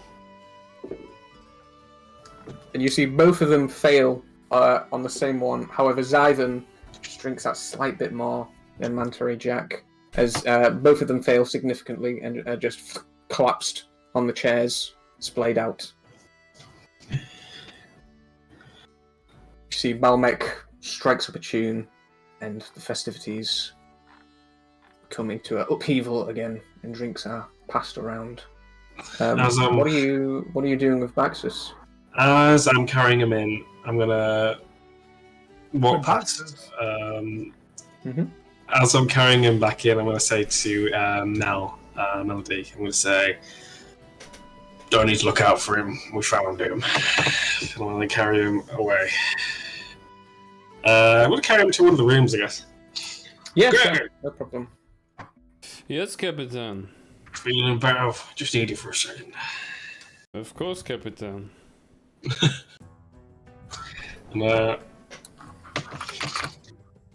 So, We'll just stay on this floor because multi-level stuff is just annoying. you remember Baxus, don't you? As we were just like, it's like me, him, and like the Brocky and Rocky. Is it Brock and Rocky? Was it? Rock and Rocky. Yeah, Brock and Rocky. We're all in the room, and there's just Baxus on the bed, like zonked out. Yes. No? Melody was onto something. I don't know what it was about her, but she's right. I've got a plan. And this goes for you as well, Brock and Rocky. I'd like to include you in this. In your plan, what kind of plan you got going on? Well, for us, it's just an expansion, but for you, could be a business venture, a franchise. We're thinking of setting up shop, our own place. And all starts with Baxter here. Wait. Good. No, carry on. Sorry, carry on. Didn't mean to interrupt. Kurgan, I think it's time we had our own Red Sands. Why don't we just use this Red Sands? Well, yeah, but we could, but it's the Black Blades, isn't it? It's not really ours. I see. And as much as I appreciate the Black Blades' continued support, I think if we are to really,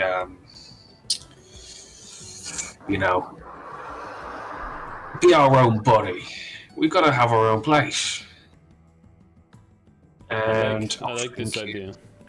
Thinking, what could we do? What could we do? What's the best thing to do? We could take somewhere, obviously, but that's, I don't know. Don't really feel like making enemies just yet. So I was thinking, we set up shop in that laboratory. It has everything we need. And with the planar key, we might be able to do something with the surface. Make it a bit more hospitable.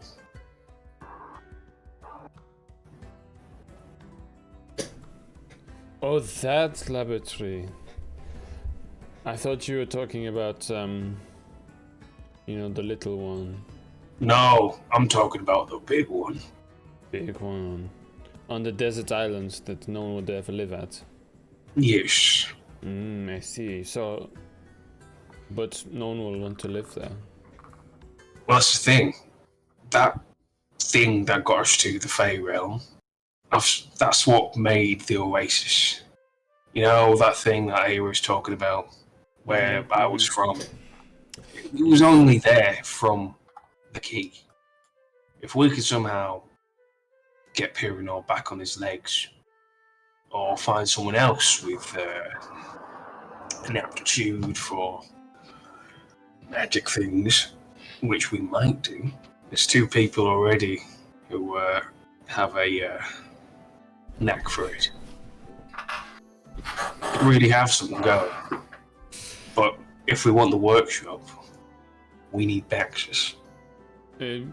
But Captain, don't you need the planar key for this from Ronan?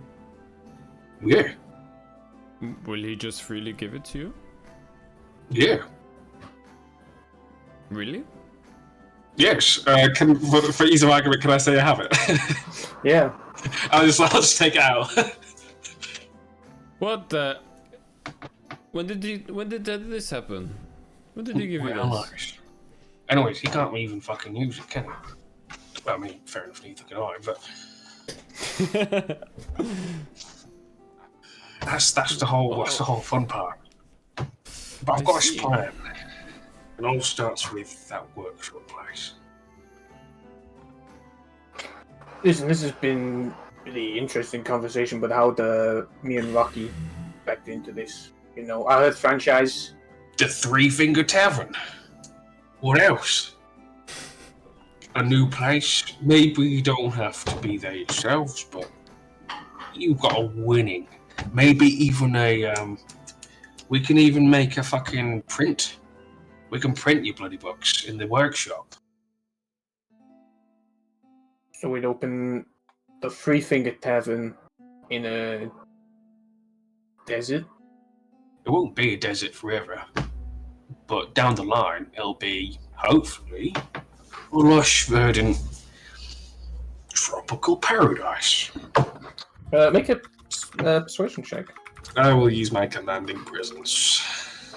I command you to agree. You better like it. You better like it! Oh, 23! Nice. Pretty persuasive. You have okay. You got my attention, but you know this is something that takes time. We've just done the renovations to this place. There's no rush. We've got plenty of time to work it out. Okay. It's just consider it a pinch. I mean, I do like the idea. we've got to, you know, actually get there first.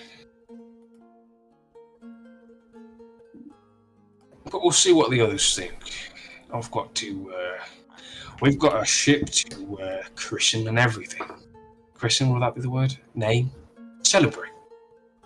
Launch, yeah. Sure. What do you think? By the way, Oh. Kurgan never met Baxis. Oh, yeah. Oh, for Yeah, context. The guy with the whiteboard? Yeah. Basically, well, you know, maybe you don't. Oh no, you weren't even in the sessions, were you? Oh, well, you know. Basically, Baxis, ages ago, when you went to the Blacktooth Pirates' tombs, and there was that thing on the wall that said, "Seek out the drinker of rum with the devil's smile." He's on the hill of the sinking city, something like that. That led to Baxis, and Baxis gave Chubbs his new heart. And Baxis was. I remember that session. I think I sat in on it, but I wasn't. It was the There you time go. when, yeah. But He also doesn't have any Kurgan never met hands. him though.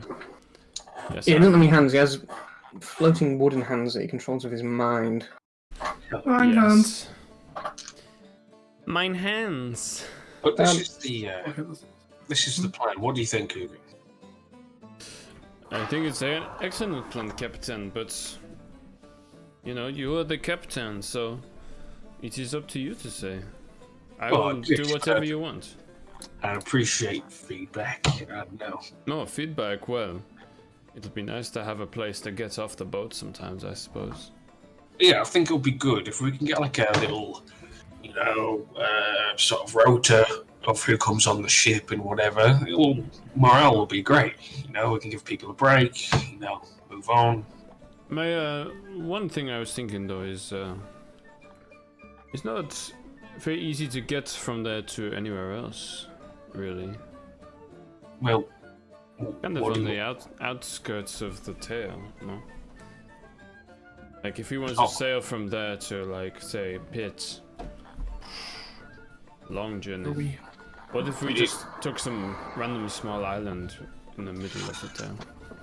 Okay, first of all, I don't agree with that logic. It's just a couple more days anyway. I mean, Vox is on the literal, bottom right corner. Like, it's doing plenty fine.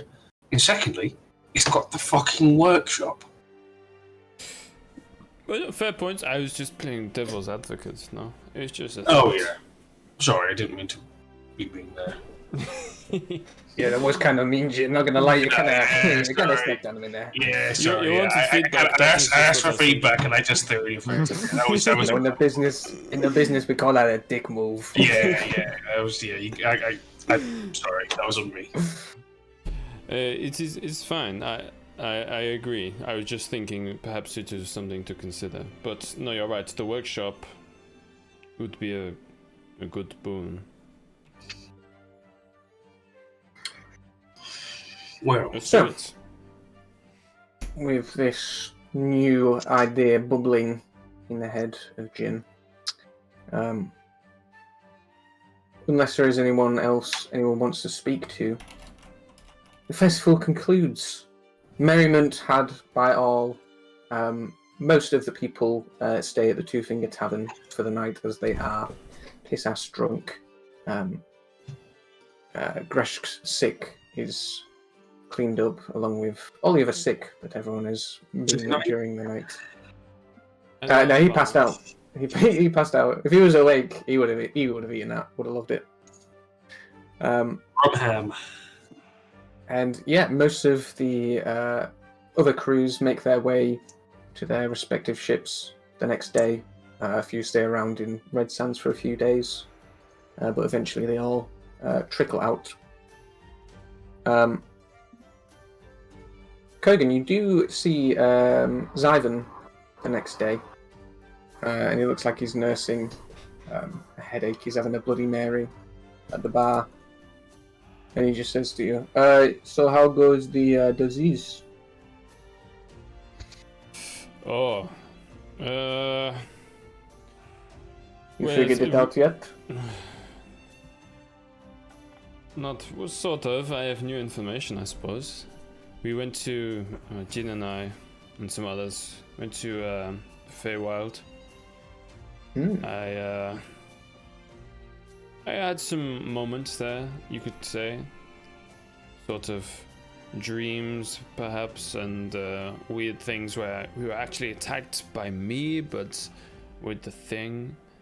I've been trying to meditate. That doesn't seem to be doing anything. I've been trying to fight to get it out. I thought maybe if I try and bring it on, then I can deal with it, but I can't do that. I am lost. Have you tried speaking to him? Him is it is me. What do you mean? It is part of you, yes. What kind of meditation do you do? Because obviously you are doing it wrong. Oh well, I didn't know there were more than one kind. I just sit and breathe and think. You know. I will teach. Where do you meditate? You teach me. Of course. What's in it for you? Nothing, I suppose. I will make it worth your while. If you can help me. Okay. I don't want anything sexual. You know, there was kind of No. a sexual undertone with No, that. no. Don't get me wrong. No, I meant a favor, like if you need a hand killing some people or something like that. You know. I might need favor. Okay. You have deal. I need to go pick up supplies. Come. Let's go. Are we going now? We can wait if you want, but I'm not No. sticking around that long. Let's do it. That great. Thank you. Okay, good. So as you and Zyvan go to pick up some supplies, Lazar comes up to you, Jin. Captain, I know we spoke about it before, but are you still interested in me, you know, just doing a bit of blind piracy, you know, keep us good stock gold-wise? Absolutely. Let me know if anything troublesome. I have faith in you, though. I won't be taking any big risks. Sounds Just good. keep it simple. Okay.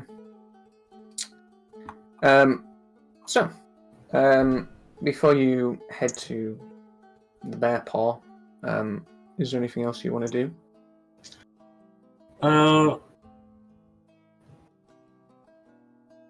I would speak to Luanda about this opportunity as well. Mm-hmm. And just same spiel as to Brock and Rocky. I would obviously ask how he's doing.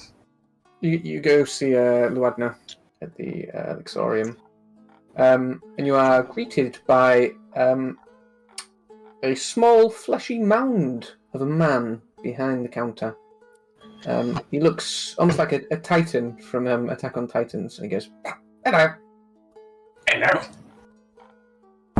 What can I help you with?" You can just, sit pretty. Look at you. He smiles. He has no teeth. Mummy. Where's Luanda? Luadna in back working. I look after shop. Could I go see her? I can go get her. Sure. Okay. Wait there. You see, waddles off. You see, he leaves like little red footprints as he walks off, like Super Meat Boy. And you see Luadna comes back with the floating gingerish red hair. Oh, hello. I gotta say, love the meat man. What's his name? He's sweet, isn't he? I haven't gave him a name yet. Funny enough, I've just run into one which is a fishman who's just decaying. You'd probably really like to meet him. Fishman who's decaying. Yeah, big time. But like zombie, but not zombie. Really confusing. Sounds like someone else I know. Well, I would love to meet him at some point. I came with not just pleasantries in mind. I am thinking of setting up shop. And I was wondering if you wanted to be part of that venture. You'd have your own laboratory once we... if it goes well.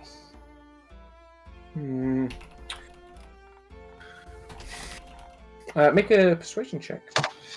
I'll do the same thing as last year. With advantage, because Luadna likes you. Yeah, it pays off being such a lovely little hobgoblin. That's a 19, though. I would push that up higher to a 21. If the little goblin's in the room. Golem's in the room.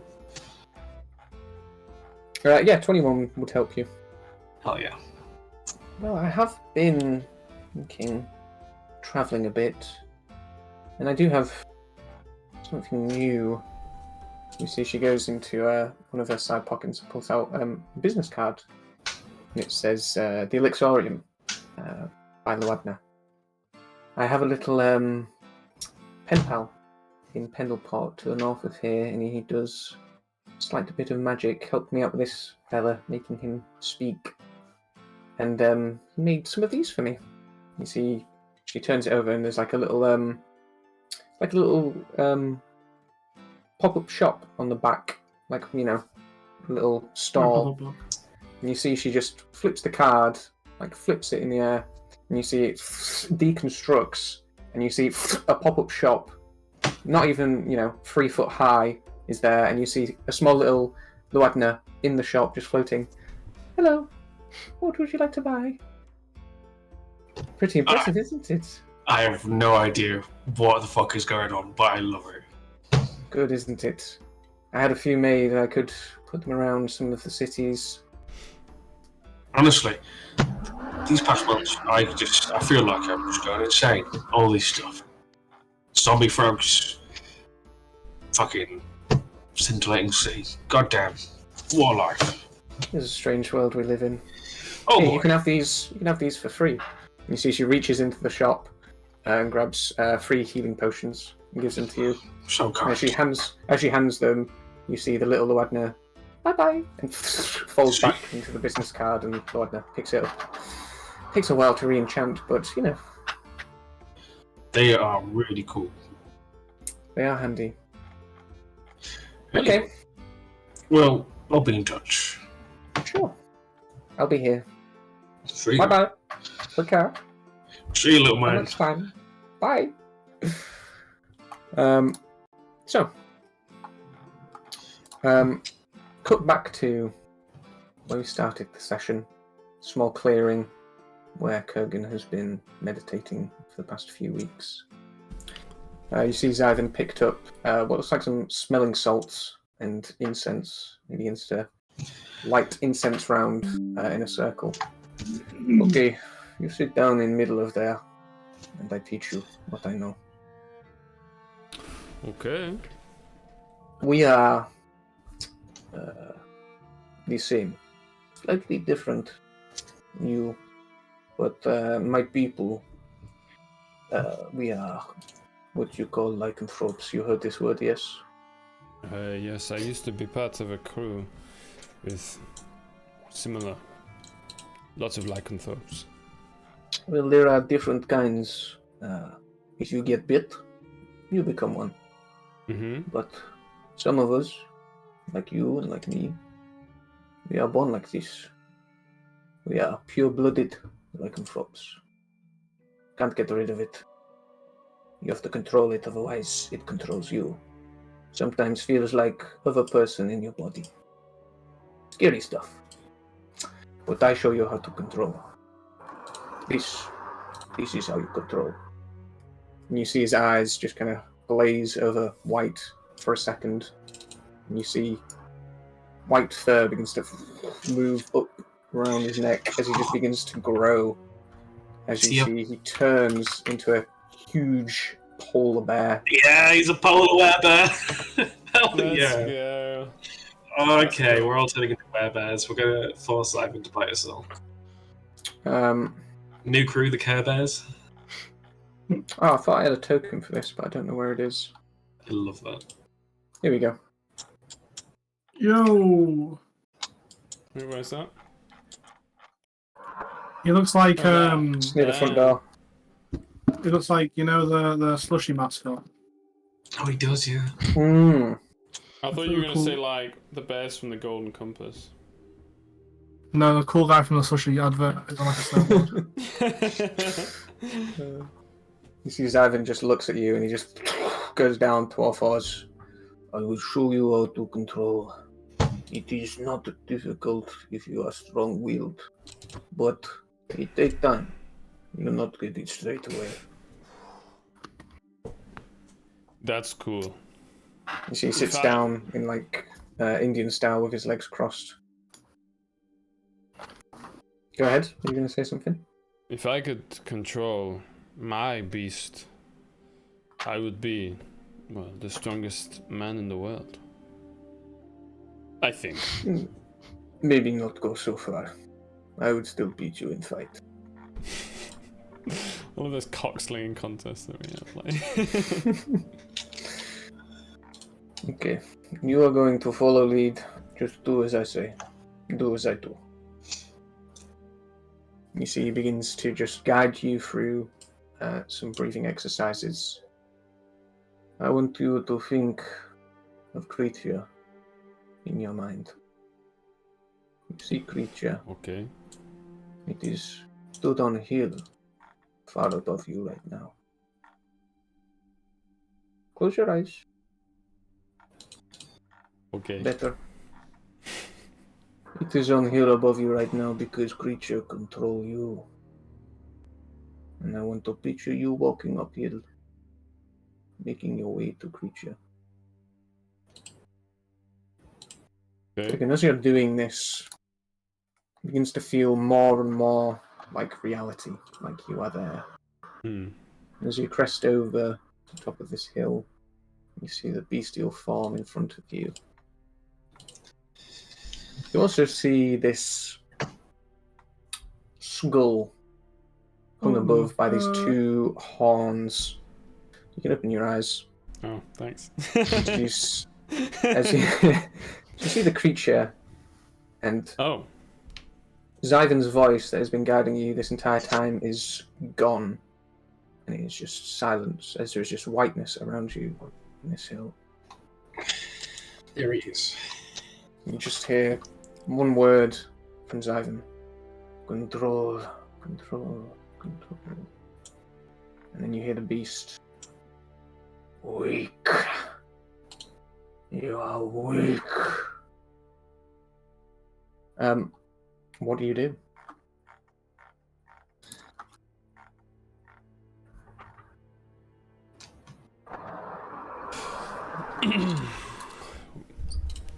We could work together, you know.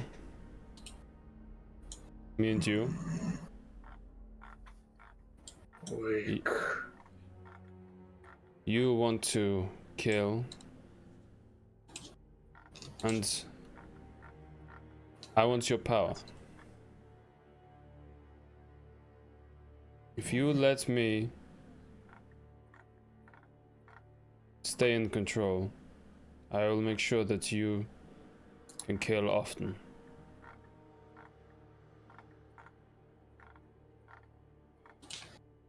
You hear a voice. Do not bargain. Take control. You see the beast. He's moving towards you.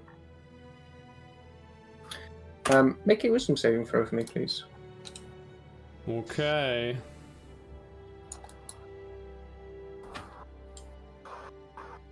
Oh, Bing bong. Oh, Juicer. 21, let's go. You see as the beast begins making a break towards you. You just hear the word control, control, over and over in your head. And you see the beast just seizes up in place and can't move. You see it's just snarling, trying to snap at you. What do you do? So, it kind of stopped after I made my wisdom save. Mm-hmm. I don't know. Keep doing that, I guess. What did I do? Did I do that, or did he do that? If that makes sense. You did that. You just kept hearing that word control, control, over and over in your head. Well, And the beast seized up. the willpower thing. Like when Voldemort tries to go into Harry's head. yeah. I want to do that again, I guess. I can. Okay. Is there anything you do physically? Yeah. You know what? Fuck it. I'm really good at grappling, so I'm gonna go up to him. Suplex him. Yeah, actually, yeah. Fuck it. I'm gonna pin him. Run up to him, push him, like try and pin him to the ground. Go for You're it. rage, son. Yeah, am I allowed to rage first? Is this combat? Of course. Technically. Yeah. Wicked, yeah. Here we go. Oof, 18. Barely beats him. Got 16. Nice. Oh, that's lucky. So he's currently grappled. Yeah, as you grapple his arm and just push him down to the ground, pushing his face into the ground. What do you do? I am in control. Not you. It is me. It is my body. I am in control. Make a intimidation check. Can he use the He strength? can use strength, yes. Ooh. Oh, wicked. Do I get it with advantage because I'm raging then? Because it's Yeah, technically sure. strength check. 23. As you say that, you feel your horns begin to grow, and you feel your nostrils flare up as you say that. You're still weak. And as you see, breaks loose of your grapple, and you see grabs you. That's a 24 to hit. To hit, yeah.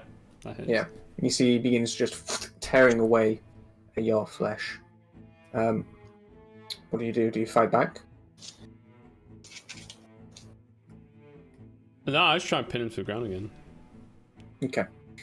As you are trying to pin this creature to the ground and it is fighting back, like the vision you had before, where you blinked and as your eyes opened again, you were back in reality, the same happens again.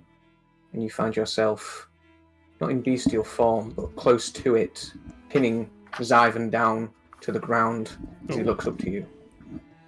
And you can tell you're back in the room, or back in the jungle as it was, and he just kind of double pats you. Okay, not enough. Off the neck. Sorry. I'm back. You are good. All part of process. Like I said, this is not one-time thing. This takes time. That's more progress than I've made in months. Thank you. He is like animal. You have to show him who's boss, and then you will be in control. Okay. Good. Now about that favor. Mm-hmm. Your boss, Jin. Good When we man. were in, when we were in Harder Kill, he showed interest in coming to Vladistal. Yes. I want you to make sure that does not happen. Does not happen. Of course. Can I tell him why? Or... You can tell him I said, but I'm not gonna tell you why. Things are in motion, and it is better for my people if he does not show up. I understand. That is okay. Good. Well, let's go have a drink. You need to decompress. Thank you again. Of course. And you gain 2 new abilities. Oh boy. Nice. Damn. That's exciting. So, as Kurgan and Zyvan go for a drink, there is quite a lot of time spent in Red Sands, the Black Blades. New crew is gathered, checking in on the man of war that is being built. Jin, are you still sending Noir and Alra to do some research? I guess the subject will depending. What does Kurgan do? Tell me that snippet sooner rather than later. Say that again, sorry? Did you tell me about Zyvan now or later? Yeah, I'd tell you as soon as I got back and I was Cut a bit, but yeah. It's alright. Oh, I got it's alright. I think I got what you said. Yeah. Alright. That's weird. That's where he wanted us to help him. Maybe he's changed his mind. He seemed pretty serious about you not going, and I don't think, I mean, he means well, so I'm sure there's a good reason for it. I'll be honest, like, it was. I only thought that was going to happen because we had him on our side. He seemed like a. It's a much harder job if you don't have help. Well, perhaps he doesn't want help. I don't know. Maybe he thinks we'll die if we go or something. Well, what's changed? Well, if we're not going, that's fine. We can put a pin in that. Maybe we can do some worry about it later. If you want to go talk to him about it, it might come up with something, but I asked him why not, and he didn't want to say, so... Well, no, I'm just interested in other things now, anyway. For the research purposes, I'd send Noah an hour to do... instead of that first bullet point, it would be... If did Stingray Jack... Or Manta Jack. Also, he was dropping little things about fighting. Did he? Would he have done that more so, just in general, when we were doing the whole gig? Yeah, he was speaking throughout the night. He was speaking about how his crew are preparing for battle, and this may be his last drink, etc., etc. I'd ask him to just research into the just general activities within the Tale. So maybe the state of Ladsdale, maybe what's happening with Majesty, stuff like that. Okay. Just news, basically. I want the latest on the movements in the Tale. Is that instead of Vladstal and the dragon in Vladstal? Yeah. Okay. I will send you those. So you got 5 pieces between Vladstal and the dragon. I'll send you 5 pieces of lore or information about what's going on in the Tale. That's good. As for the other research you sent them to do, is there anything you want to know now? Otherwise, I'll send it at the end of the session, so not just all start reading it. So you have magic memory loss and research into potential remedies. You have how to use the planar key, and you have the assassination of the Odell King. So I'd like to know more about the planar key, please. Mm-hmm. So for the planar key to be activated, for it to be used, it must be bound to someone who is capable of using it, an arcane user. And then they become a host. That wording may seem strange, but this is like looking at old texts. So the idea of someone being the host seems a bit off. And the host is the one who keeps the portal open, not the key. That's the first piece of knowledge. The second piece of knowledge you find is there are a couple of known planar portals already located in the world. There is one in the Ad Queen Woods, which is the renamed Elven Woods. That's what it's called now. Cool. That connects to the Feywild, as well as one in Orlatol Reef that connects to the Plane of Water. I'll send all of this later on. Cool. And what was the one before the planar key? It was we can save that one for later. Okay. As Noir and Alra make their way back from their research, Noir pulls you to the side. I just spoke with Gunther. Did you? And the scraggly man with the black blades who's always in the lodge. Yeah, what was his math? Yeah. He had a message for you. He said the 9 were done. He said the Odells were on high alert. They kind of know what they're up to. And he said there were no more moves to be made. The 9 are done. The Odells, what? So the Odells have found them out, is that what you're saying? I suppose. I guess so, yeah. I mean, okay. That seems a bit off. I'm gonna, Off how? What do you mean? I don't know. There's just something weird about it. Why would they tell me that? It's not like me knowing that changes anything.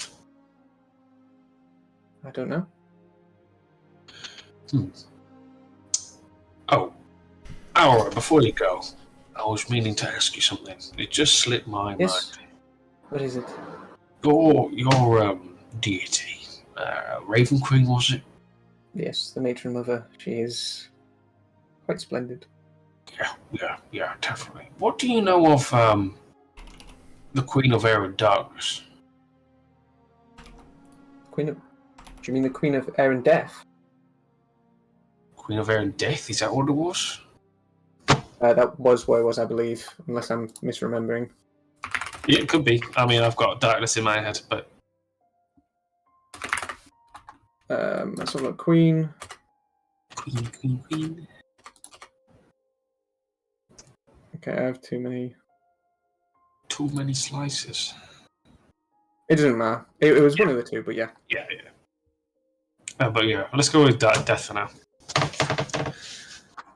What do I? Well, the Queen of Air and Death.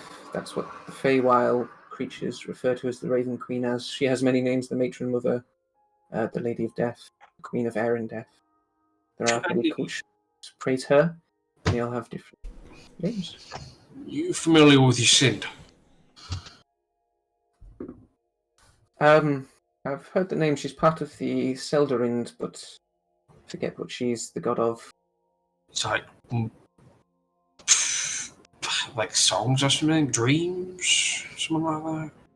Stories, something like that. Yeah, I was just wondering why, off the top of your head, would you think there was animosity between Yscind and your deity? Oh.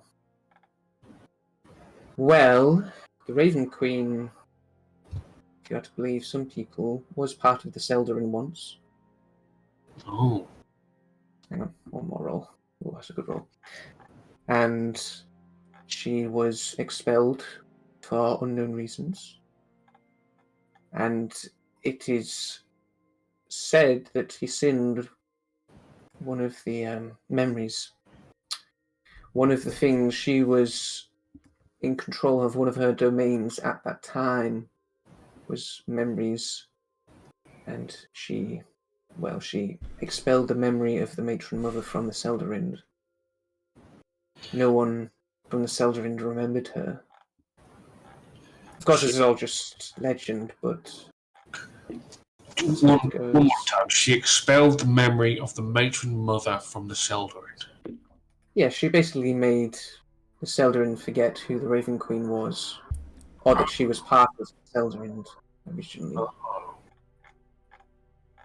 Well, that's a pretty bad. That's a pretty, that's a legend.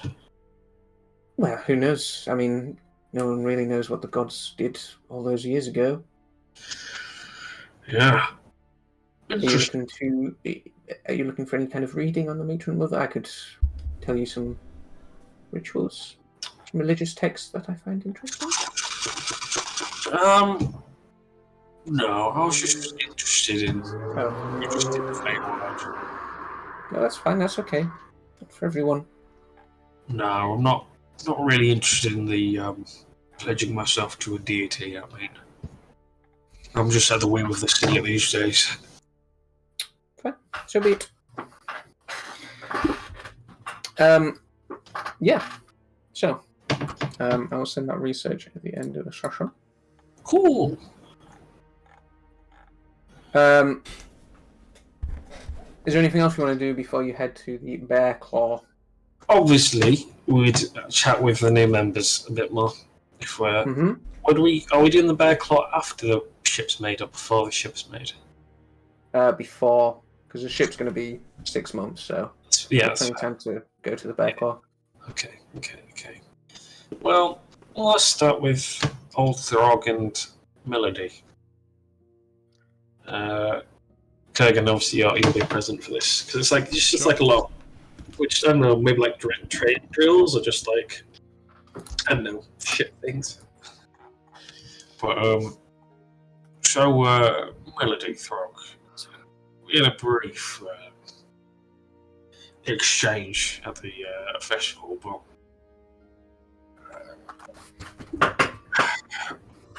I loved the novelty of Frog, but what does he do much?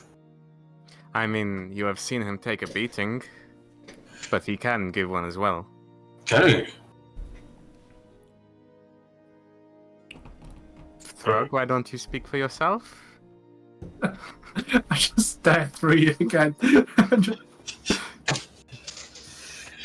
It doesn't look like there is all that much there, but I have seen him kill many men. More like an instinctual thing going on. One after the other. Yeah. Yeah. So, you seem to. Who's this? Your assistant? Humphrey, he is my loyal manservant. He carries things, fans me when it's warm. He's a bodyguard as well, so he knows his way around a blade. Are you wearing anything different now? That's not the festival. No, she's like Still wearing a less. Still done up. Yeah. Still, yeah. Okay. Manservant, that kind of was giving me. Well, I would associate that with Odell's. The whole having money and employing people to do your. Yes, well, I come from money. From Vox? Not from Vox, no. Oh. Where? The Hook. The Hook. Oh, so we've graced ourselves with the Hook. Just quite. Are you familiar, Kurgan? Have I ever been to the Hook? History check. Skibidi back? Nope. The only thing you know about the Hook is basically like a place of trade. It's well located between Midport, Red Sands, Vox, so a lot of trading happens there essentially. Cool. So trading sort of. Are you like come from some sort of trading background? What's that? The Stenger family were once, and to an extent still are, notable figures. Stenger family. Well, I'm not exactly knowledgeable about bloodlines or whatever. All that you really need to know now is that at the moment, my family as a business mainly exists to kiss the boots of the Odells. Right. And we don't like that. I do not like that one bit. That kind of Are you at the top? Well, technically my parents are still running the business, but they spend most of their time dealing in charity work. I have older siblings, but I am the one that is eyed to be the successor, to take over the family business. Ostensibly, I am here on business. I see what you're saying. So, you want to get rid of the Odells to sort of corner the market for your family, or? I couldn't care less about my family. Oh, okay, right. So you want money or revenge, or? I have enough money to be well off. If I wanted wealth, I wouldn't have come here. I'm not here to make money. You're here to prove a point, or? When you close your eyes and you picture the thing that you want most, what do you see? I don't know if I want to answer that, but I think I know the point you are making. It's really hairy, isn't it, Kurgan? No, actually. Oh, that's fear, never mind. That is, I would rather not discuss that in front of... No offense, I don't know you that well yet, but... And what about you, Captain? What do you see? What do I see? Well, currently, I see a thriving oasis. A new oasis. One which will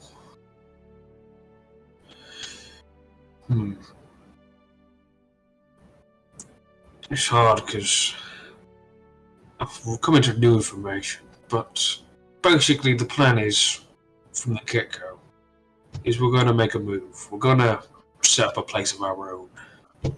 A place of your own? Yes. Equivalent of, say, Red Sands. And how do you intend on going about this? Well, we're going to retrofit this really big fucking workshop. So that's going to be half the work. Because we've got the means. It's just working out how we're going to use this planar key. That's the hard one. But I'm sure we might have something. So you want to get an island of your own? And, Pretty much, yeah. Do you want, people to come? People to live there? Yeah, well, we've got to make it... Well, we can actually do that. The workshop is big enough. Because in my experience, to make something like that, you are either looking for infamy or legitimacy. You've got a good point. I mean, I'm pretty infamous at this point. So do you want to make a place that is the singular safe haven for true pirates? Or do you want to make, a new Vox, a new Hook, a new place for traders and merchants? No. It's definitely more pirate themed. Definitely, it's not. So you keep making a name for yourself. You keep showing that you can get the right people angry, and people will come to you. Honestly, I don't have to try. It comes naturally.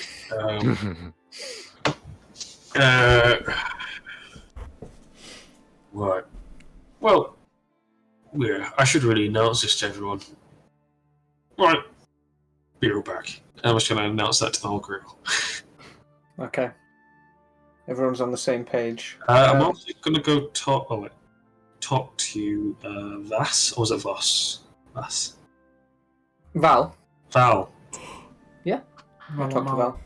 Time's a bit fluid at the moment, so you can just do whatever you like. It can be in earshot of everyone else, but Val, I noticed you have a bit of a tricks. You wouldn't care to elaborate what else you have? Well, I can cast magic. Solinate. What kind? Well, I can do this. When she makes herself blur, there's like a second image of her for a second. I can do this. She turns into a gaseous cloud. Very nice. Make a... it's probably going to be wisdom. Oh, intelligence, sorry. Intelligence? It's probably because it's a special one for him. That's... Huge. What are your surface faults right now? Well, it's I need her to do a job for me. Well, I know you need me to do a job for you. Well, shit. You're good. You're good. I can do lots of little things that are of use. I can make myself look like someone else. I'm a charmer, if I do say so myself. Positively, yeah. Just lights up a cigarette. Got something very Stop making me want one. particular. You see, we've drawn ire of a particular person, and well, they have a habit of they can infiltrate crews if they want. If you can just see what people are thinking time to time, just keep tabs, make sure they're actually men and not weird holographic rocks, you might be alright. Very specific, but sure I can keep my eye out. Just a bit of security. Whatever you say, lovely. You're the captain. Excellent. I think I'm getting paranoid. Anyways. Eventually, Baxis wakes up from his slumber. He probably sleeps for about 40 hours. He's just passed out in the Two Finger Taverns. Is that evil? That's literally Thought Police. It's not Thought. No, it's Rock Police. It's not so much. No, it's not nearly. It's not there yet. It would be if it was. Eventually, Baxus wakes up from his slumber and comes and talks to you, Jin. Hey, where's Chubbs? Oh yeah, yeah, he's not come back yet. He left for Fox, and I was thinking he was going to come back, but he hasn't. Excuse me, I think I'm still drunk. He left for Vox and he didn't come back. Yeah. Okay, that means you owe me. Deal. My tower was destroyed, and somehow someone stole all my gold that I had squirreled away under the floorboards. Don't know how that happened. So call it even on the rum. You owe me maybe a little bit more. I assumed I heard someone try to break into the House of Salazar. I'm going to assume that was you guys, probably. Well, it wasn't actually me. Kogan was one, but Chubbs and Fix have. Well, Fix and Chubbs went for Vox, and they've not come back. Well, that was a pretty stupid thing to do, wasn't it? Well, yeah, that's. I have to agree. It was a bit of a falling out, came because of it. That's probably why they're not coming back. Actually, now that I think about it. Well, listen, I'm in need of a new place to lay low, and you're going to give me one. That's how it's going to go. Sure. You really pulling my finger. You're really asking a lot here, Baxus, but I think we can work it out. Cool. Where to? Bear Claw. Okay, first of all, it's a bear paw. Bear Paw. Second of all, what? Why? Horrible idea. It is a great idea. That workshop is... I don't know if it's an actual gold mine, but proverbial. There is gold in the mines, yeah. It's mainly Electrum. But, you know, I did used to live there, so I do know a thing or two about it. Right? Yeah. Why didn't you say so? Well, it's been a while since we've seen each other. Last time It has been. I thought you died. We very much nearly did. It kind of got a bit weird. Still want to know who saved us. Well, anyway, I'm in need of a drink and somewhere to lay low, so as long as I get my old room, we can call it quits. Yeah. Or you could help us use the workshop, and we could not have to run anymore. And we could build a distillery. How about that? I do like distilleries. We need you, essentially. I mean, if Chubbs isn't with you, then it's pretty unlikely that Logan's going to come looking for you. I'm sure he's busy doing some other fucked up shit, so you got a deal. Hell yeah. Hell yeah. Let's drink to that, baby. Yeah, let's I'm drink. thirsty. Barkeep. Are you still wanting Maxis to help with the Ronin situation? Yeah, I would. If he's got, we wouldn't have a lot of time. But if there ever was, I'd mention it to him, and if he feel like he could help, then I'd be like, yeah, sure. Yeah, basically, you would take Maxis to see him, and see old Roy. I'll guide you to him. It's okay. He needs a little bit more rest, but he can have visitors at the time. So the three of you head up, and Baxus suggests that they bring him to the workshop so he can work on Ronin. Well, we'll send for him once we secure it. It's not. We don't know if it's fully safe yet. I agree. Okay, so as that gets underway, Lazar is off on his own with some of the crew, doing small bits of piracy around the tail. And you and the rest of the crew begin making your way to the Bear Claw. As you do, someone arrives on Red Sands, and he's looking for you. And eventually you are approached by, looks like a Triton man red of skin, salmon red skin. You see, he has a fin that looks like a mohawk that goes across his head. Hey, you Jinroth? Yeah. Who are you? I'm Conus. I was going to be at the festival, but I had some stuff to do. I was looking to join up. Great timing. We were just about to head out. Well, he's cool. Look at him. Easy as that, I'm in. Yeah. I mean, I'm not trying to argue, but... I don't know, you just got the right look, you know. You just look the part. He's fucking swaggy as hell. Sure. Look at him. Cool guy. Okay, where are we heading? The Bear Paw? Yeah, I know that place. Yeah. That sounds good. Alright, do I get a bunk or am I sleeping on the floor? I think there's a bunk for you. Sounds good. Conus. Just whistles as he walks on the ship. You know, Conus is part of your crew. Hell yeah. Oh my god, all of these new crew members. Oh my god, they're coming in thick and fast. It's a whole new game. There we go. I don't know why it does that. And I'll give you access to Humphrey Mal. Thank you. There we go. Yo, he's got spells. Yo. As all the crew is moving their stuff back onto the ship, Alra comes up to you, Jin. I found this, and it's marked for you. It's a letter. I'm pretty sure it's Noir's handwriting. I was working with her for a while, and I recognise it.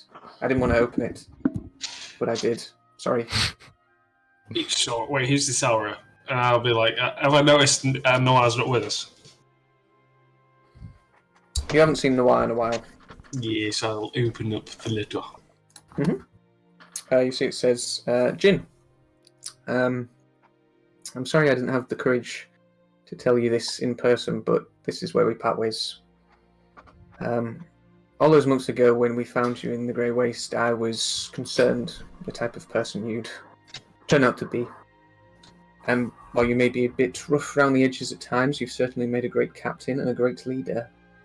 And I know you'll do something great with your life, but it's just not what I want to do with mine. I never spoke about this, but I lost my family, my husband and my son, not too long before we met. And I felt adrift ever since. When Fix left for Vox, I wanted to join him. Wanted to meet his little girl, Katie. See a happy family again. Well, I've been writing to Fix these past few weeks, asking him how things are going, and I'm going to visit them. I don't know what I'll do after, but I'm sorry to say I won't be coming back. Go do something great with your life. Signed, Noir. He says at the bottom, P.S. You have nothing to worry about from the Odells for now. Fix has told me that their sights are fixed on something else entirely. This is weird, and I'm not that mad, because at least she's told me she's not coming back. Straightforward. So, with Noir seemingly gone forever, making her own way in the world, the rest of the crew, new and old, head to the Bear Claw. For the sake of brevity, James's camera's freaking out. You make your way to the Bear Paw through to the laboratory itself, and it is completely clear of any threats. And the threats that you do find are quickly dealt with by the massive crew that you have at this point. They stand no chance whatsoever of putting up any serious fight. There are 2 rooms that you didn't explore fully. Two bedrooms. We'll call it the Junior Suite and the Master Suite. Which would you like to look through first? We also didn't go to the enchanting room, I don't think. The enchanting room, when you went there were 2 stone golems, and then the array of weaponry attacked you. They were all enchanted living objects. Oh, I see. Right, I was like, this didn't happen, but you just like, This is yeah. Got you. Right. We'd have been fucked if that was the case. I'm glad we didn't go there. Yeah. Are we back in the lab now? Yeah. Yeah. Basically, no serious threats. You make your way through easy enough. And there are 2 rooms that you haven't explored fully that I've called the Junior Suite and the Master Suite. Let's do Junior Suite. Okay. Magic. You make your way Magic, into please. the Junior Suite. There is no magic. I don't know why you're detecting magic. You don't have to detect magic. I'm asking, please. Yeah. Thank you. I'll ritual cast detect magic. There is no magic. As Captain, I command you. This bedroom is connected to. They're both on the lower floor. This one's connected to its own forge outside and workspace. Inside this quarters, you see there is really only 2 things that stand out. Everything else is bare bones. There is a map of the Bear Paw itself, all 5 of the islands, and each one is annotated with a small number that shows the highest point of each of the islands, and it's just essentially a topological map of the islands. And you see that. Sorry? Is there anything else on those, on the actual paw bits, like the fingery bits on the map? It doesn't even show the lab you're in now. It's just the natural Okay, got you. inclines and stuff of the islands. And you see below that is a safe. And there is engraving in Dwarvish. Does anyone read Dwarvish? I'll cast comprehend languages as a ritual. Hell yeah. And for the record, I'm not wearing. Mal, she's like what she looks like in the thing. All the makeup off. She's got all the piercings. She's got scales on the sides of her neck. Damn. Gaming. Yeah. Gaming. Is it a you seem recognizable race or not? What? Would we be able to recognize your species or ancestry? Depends how much you know about UNT. Fuck off, so no. Yeah. Yeah. She's just got skin condition. The skin condition is a bit scaly. Not as weird as a fucking rotting fish man stood next to her. Yeah. He's got a real bad skin condition. You see engraved in Dwarvish on the safe, it says, behind the place with towns without people, forests without trees, and rivers without water. Behind the who? Behind the place with towns without people, forests without trees, and rivers without It's water. behind the map. We've done this before. Yeah, I'm using mine, sorry. I know, I did this ages ago, and I couldn't think of somewhat of a like map thing, so I just left it. You see, as you... Look, Mal, she gets to like 3 words in. She's like, "Oh, it's behind the map." Yeah, it's like, oh, I know this one. Well, you see behind the map in the corner is written 524. And you see it says, seek the vantage points to unlock the truth. Look at the topological map. Mm-hmm. You see each island is marked with a small number. And you take the number, correlate it to the highest peak, and put those numbers into the safe, and it opens. You see inside what looks like a series of research notes. And they are ripped and torn and just stuffed in the safe quite hastily. And you can see the notes as you rearrange them. The first note is dated just over 8 years ago. And it talks about this expanse of energy in the tale. It's vague because whoever is writing these notes doesn't fully understand what it was. But from what people have seen and what people have heard about it, it was like this expansion of energy. And there is a reference to a map that shows which island it was, which I'll show you in a second. The journal notes continue, and they say, myself and Logan have been permitted to investigate this release of energy. And then there is a small time skip where they are now on the island looking around. They say it looks fairly normal. There is a volcano to the east with normal activity, grassy dunes to the west, a small embankment. You see it says something has been burrowing around underground and made its way to its surface and has died. And there is a sketch of what this creature's carcass looks like. That'll send. Looks like that. Oh, that's cool. How's that? We've seen one of those before, I can tell you that. Ew, gross. And it carries on, and it says we spent some time exploring the island, several days in fact. Found a hidden passage that led underground. There was a number of dead elvish men clad in armor. More of these dead creatures scattered. More research is needed. There's a jump in time again with these scattered notes, about 6 or 7 months. And the research speaks of them heading to Umkarashad, where they spoke to Administrator Quaylock of the Parliament Occult, who had found similar creatures deep under the twin capital itself, on the cusp of the Underdark. And it was of his opinion that these creatures were from the Far Realm, but he couldn't speak of the release of energy that occurred, besides from a hunch he had from someone he once knew. And he only had 3 words: the sleeper's essence. And the last thing that's written on the notes is more research is needed, ... And that's all the notes that Yo, what the heck?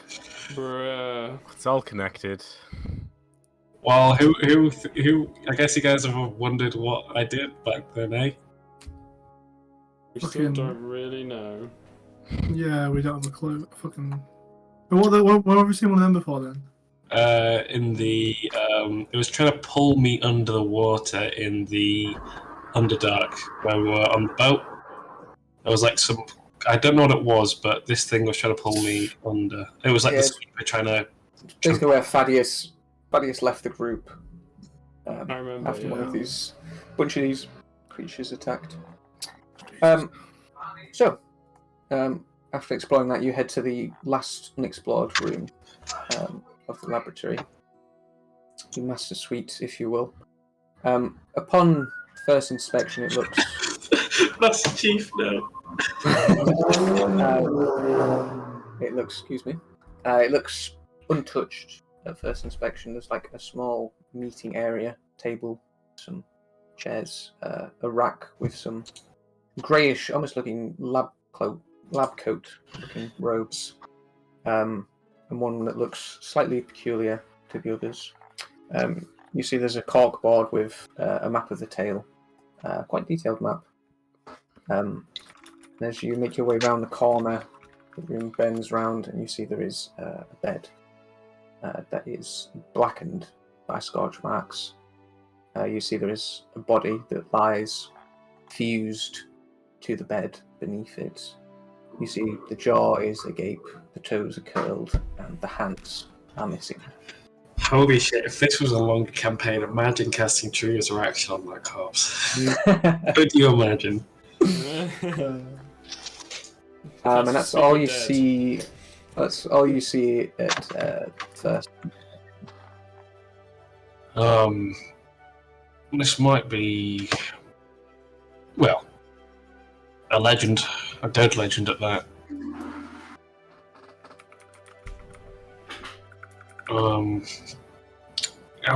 If we're still detecting magic, is there any magic? Yeah, there is some magic. In the slightly off lab coat, the one that looks slightly different, there is magic emanating from one of the pockets. What kind of magic? Let's have a look. Abjuration. For warning. Pow! I'll grab it.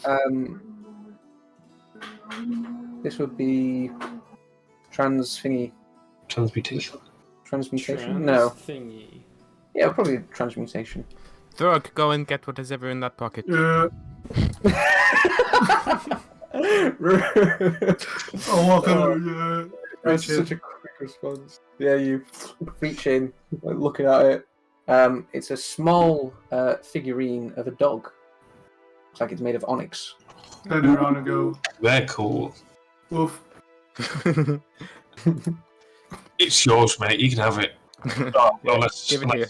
I smile for a second, and then my face just drops.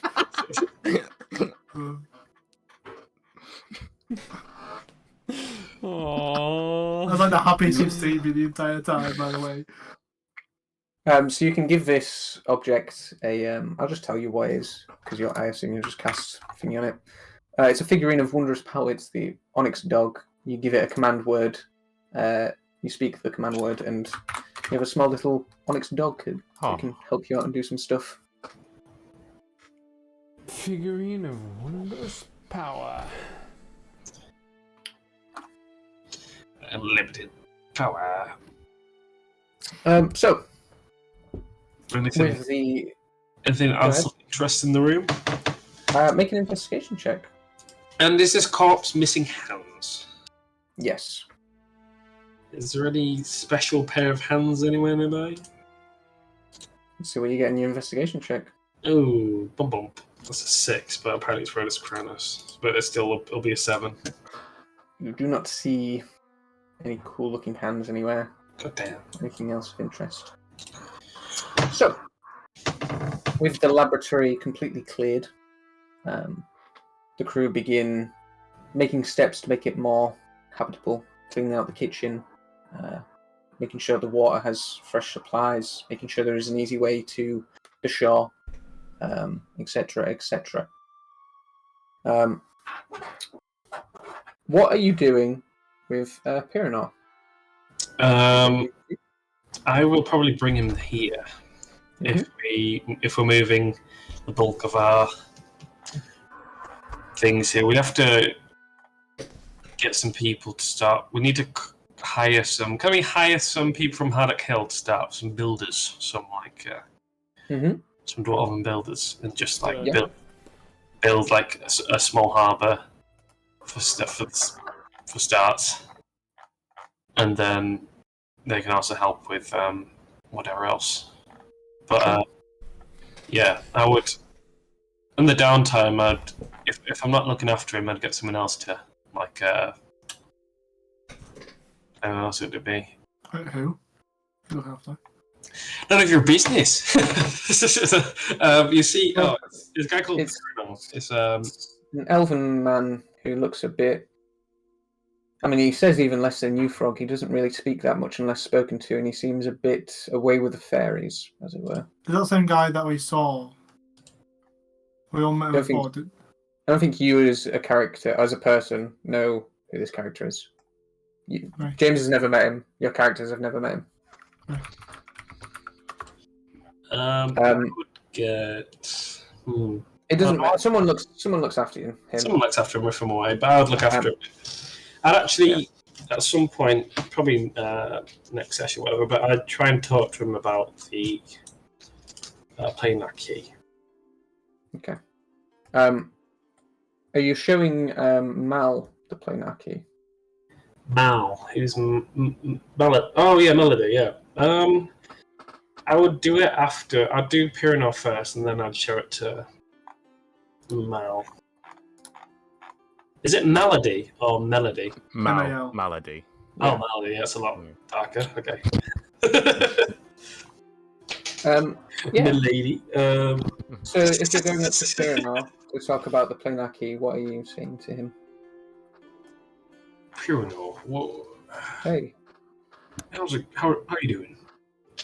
I'm still learning. Still learning.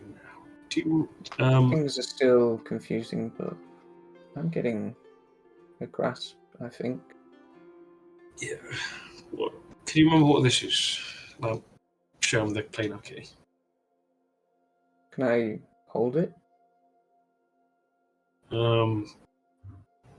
Not just yet, but do you not remember what it is? Yeah.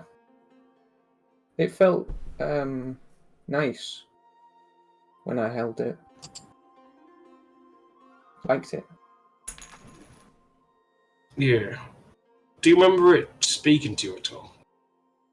No, it didn't speak to me. Just felt good to hold. Like a hot water bottle. Yeah. I get it. I want to know more about it. I could tell you about it. Do you remember Altbow? No.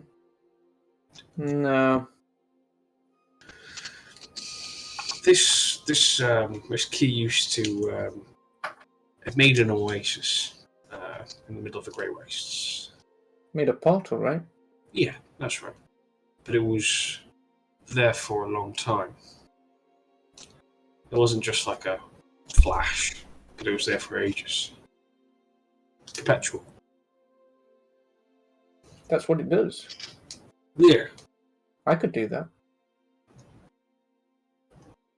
Is it not hard? Is it easy?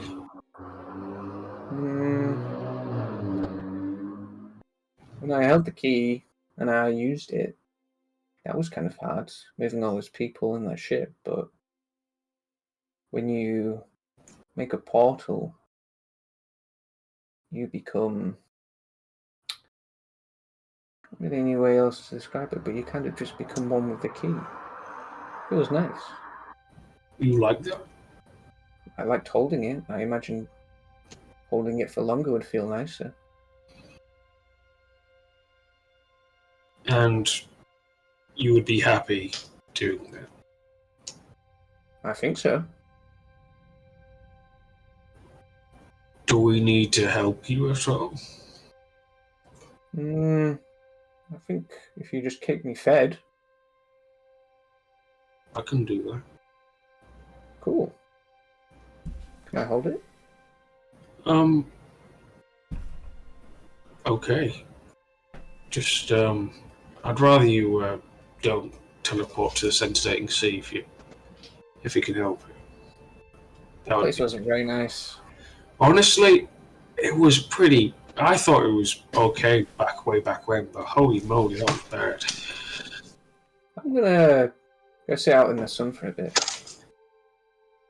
Do you not want to hold it? Or do you want to hold it outside? I want to hold it outside. Okay, we can hold it outside. Cool. We'll go outside. Takes the key. He just sits down outside near the entrance to the lab. He just holds it in his hand. This is nice. Yeah. And you watch him for a little bit and nothing changes. That's okay. Does it take time, or is it just feeling nice? I can feel it doing something, but it's slow. I'm happy. I'm happy with that. You just hang on to that. Cool. And don't let anyone have it, okay? No. Keeping hold of this. Are you able to cast any of your spells like you used to? Yeah. That red woman, Val, she was teaching me, showing me how to do the hand gestures. I remember a few, but only some of the basic ones. Maybe we can figure out if you've got any more left in you. Okay. But okay, in that case, I will spend probably a lot more time guarding him, I guess.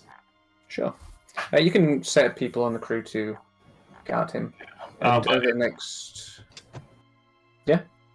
Just keeping the eyes, just seeing if what does change. Just studying him, basically. You see, over the next month or so, there is a change. You see grass begins to grow in the beginnings of a circle in front of him. And you see it's kind of spilling off the Planaki that he's holding in his hand, but it looks like he's holding almost like this huge bouquet of flowers that is just resting in his lap. And you see the grass is beginning to grow over him. Yeah, this is it. This is the one. Okay, lads, we've got a plan. Man, it's working. Bone meal. Infinite bone meal. So, last couple of things. Over the next few months, we'll come back to whatever else you want to do on the Bear Paw. Eventually, Ronan and Baxus come to visit the Bear Paw, and Baxus makes Ronan a new arm and a new jaw. You see, he very much looks like Don Krieg from One Piece. He has this golden jaw that runs along with this kind of silver plating underneath, and the arm itself. The arm itself is kind of like this gold plate that goes over where his arm was, and you can see when Ronan comes to visit you, he shows you that it's essentially just kind of this blue ethereal arm that just grows out of it when he wills it to be there. I don't know what the hell Baxus did, but he did a good job. That's what he did. Yeah, I thought it would be prudent since we're allies. Listen, I need to speak to you and Kogan in private if you have a minute. Sure.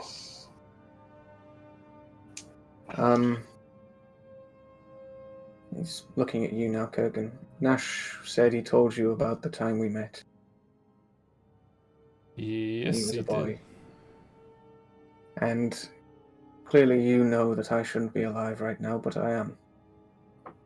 That's right. So, after I escaped from Inson's refuge, I swam, and I thought I drowned, but I didn't. I survived. I washed up on Red Sands with this. Taps the hilt of his sword. I went back, I saved Nash, and I formed the Black Blades. I live my life in service to the Raven Queen. She's the one who's keeping me here. And so what she asks, I do. I'm going to be taking care of a bit of personal business for a while, so you might not see me for a while. But if you need anything, go see old Roy. He'll take care of you. Sure. No problem. Good to see you back on your feet and looking good. Jaw still feels a bit stiff. Well, I appreciate everything you've done for me this far. It's mutual. Deal's a deal, no? That we did. Well, I'll leave you boys to it then.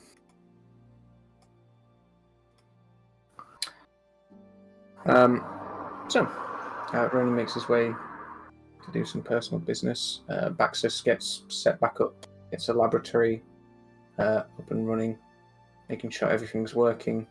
Settles back into his room. We've promised a distillery and a printing press, haven't we? There's Not tons necessarily of a room. printing press. Eventually, you see Luedna makes her way to the Bear Paw as well over the coming months. As well as Lazar returns intermittently from his journeys to resupply and whatnot. And one of his most recent expeditions comes to tell you about Jin. We found the remnants of an Odell galley off the shore of this island. We thought it might be worth plundering, and we tried swimming down to have a look around, but there was some nasty critters overrunning the ship. The ship will still be untouched, but we did manage to get the logbook for it. That we're transporting a prisoner. If you believe it, this big ape called Georgie apparently belonged to this woman called Mother Maggie. We assume he's on the island near the ship.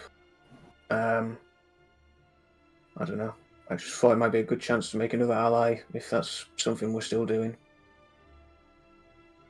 I think that is a great idea, actually. Ape hunt sounds like a great thing. To be honest, it sounds just like just what. Catch a monkey, catch the greased monkey. He also pulls you to one side, Kogan, and speaks to you privately. Listen, me and the boys, we were just taking a rest in the port. and I overheard someone was looking for you. This pale woman. She called herself the Wraith. Does that ring any bells to me? Nope. I did a bit of due diligence, followed her, see where she went. Made this. He gives you a small sketch of the Jolly Roger, and you recognise it to be the Painted Pirates Jolly Roger. Oh, interesting. I'll I know who these are. I'll keep that quiet, but if it's something we need to know, I'd tell the captain. So she was on this ship. She was one of the pirates. No, we were in a pub. I overheard that she was talking about the Rum Festival, that she was too late, but she had your wanted poster, and she mentioned you by name. Didn't sound overly pleased about coming to see you. So whose Jolly Roger is this then? That's hers. That's that's what I'm that's saying. the ship. She was That's part the of ship this she crew. got onto. Yeah. I mean, Interesting. from the Well, looks of I don't reckon. from the way she carried herself, didn't look like any crew member. She looked like she was running the show. Sounds like they've got a new captain then. Anyway, I'll leave it with you. Thanks for letting me know.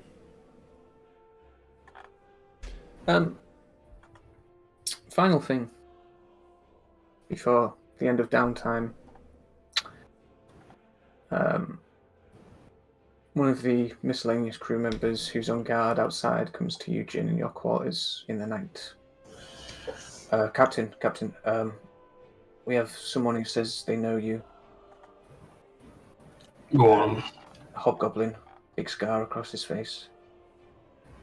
Says he just wants to talk. Let him in. Yeah, I'll come see him. Old guy. Is he old?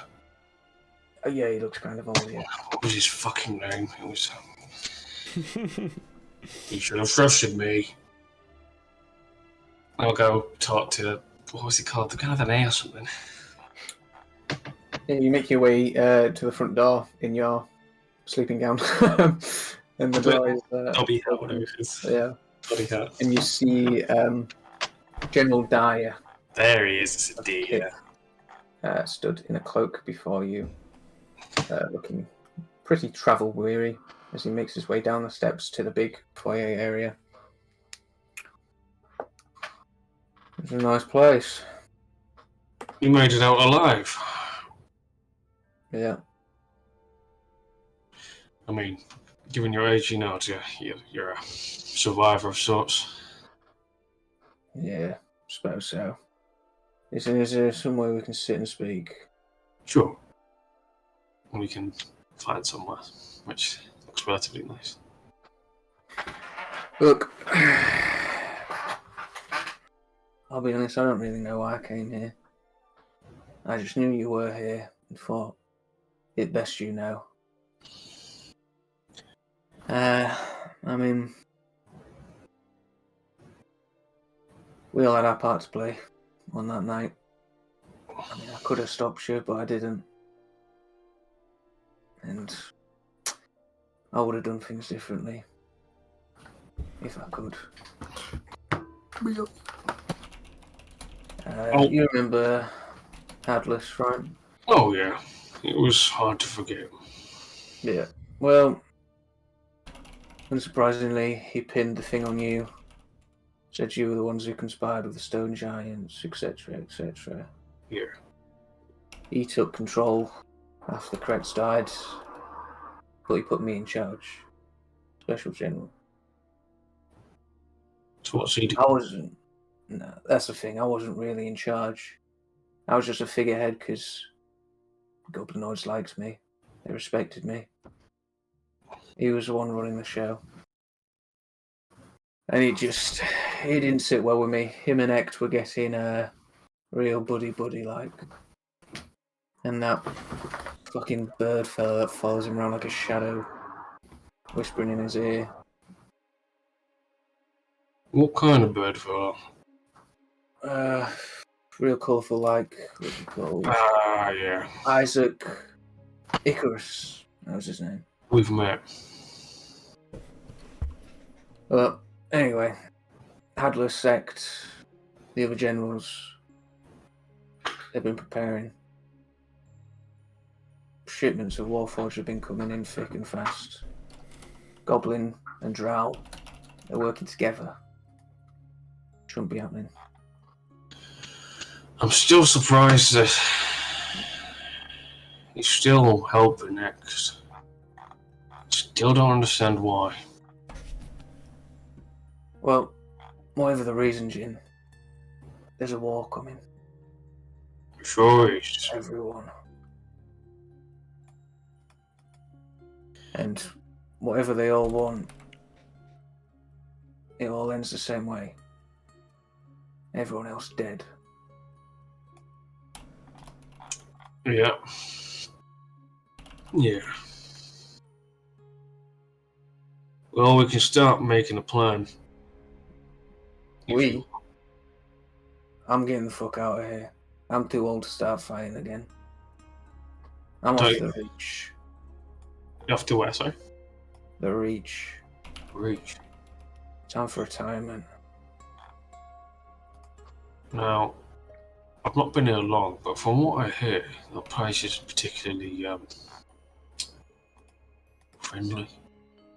Wow. I don't want my retirement to be that boring. Fair enough.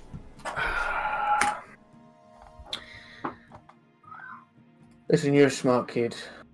Well, somewhat. Yeah, that's generous. If you get involved in this, bad shit's gonna happen. I suggest you fuck off, and you fuck off real quick. Unfortunately, I just don't think that's the right thing to do. I'm going to keep going till the sea takes me, like I did Aira, like everyone else. Vengeance, justice, it's all bollocks. We're all just slaves to the sea. I can agree with that. Right, I've got a long walk ahead of me. Yeah. Extends his hand. I hope it works out for you, Joe. You too. I'll take great pleasure putting a bullet through X. I'd like that. It's probably Hadless too. I'll give it a good go. So, with General Dyer leaving as quickly as he came to the laboratory, and the warning of war on the horizon in the tail. War never No changes. question there. Hell yeah. Oh boy.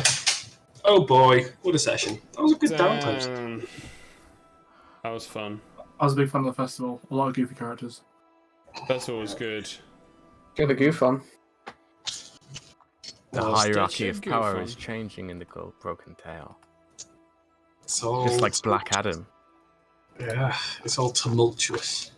Like Black Adam, what? What's Black I Adam? hope my campaign is nothing like Black Adam. What's Black Adam? It's a superhero film, isn't it? Awful Oh, comic book character. film starring Dwayne The Rock Yeah, Johnson. horrible. But they were Oh, is that a advertising new it by one? being like, yeah, he was like, the hierarchy of power is going to change in the DC universe, and it's all going to revolve around me. Yeah, right. So, Oh no. bye stream. Right, I Bye, had us boys. stream. Thank you very much. Thanks Alright. again. See ya.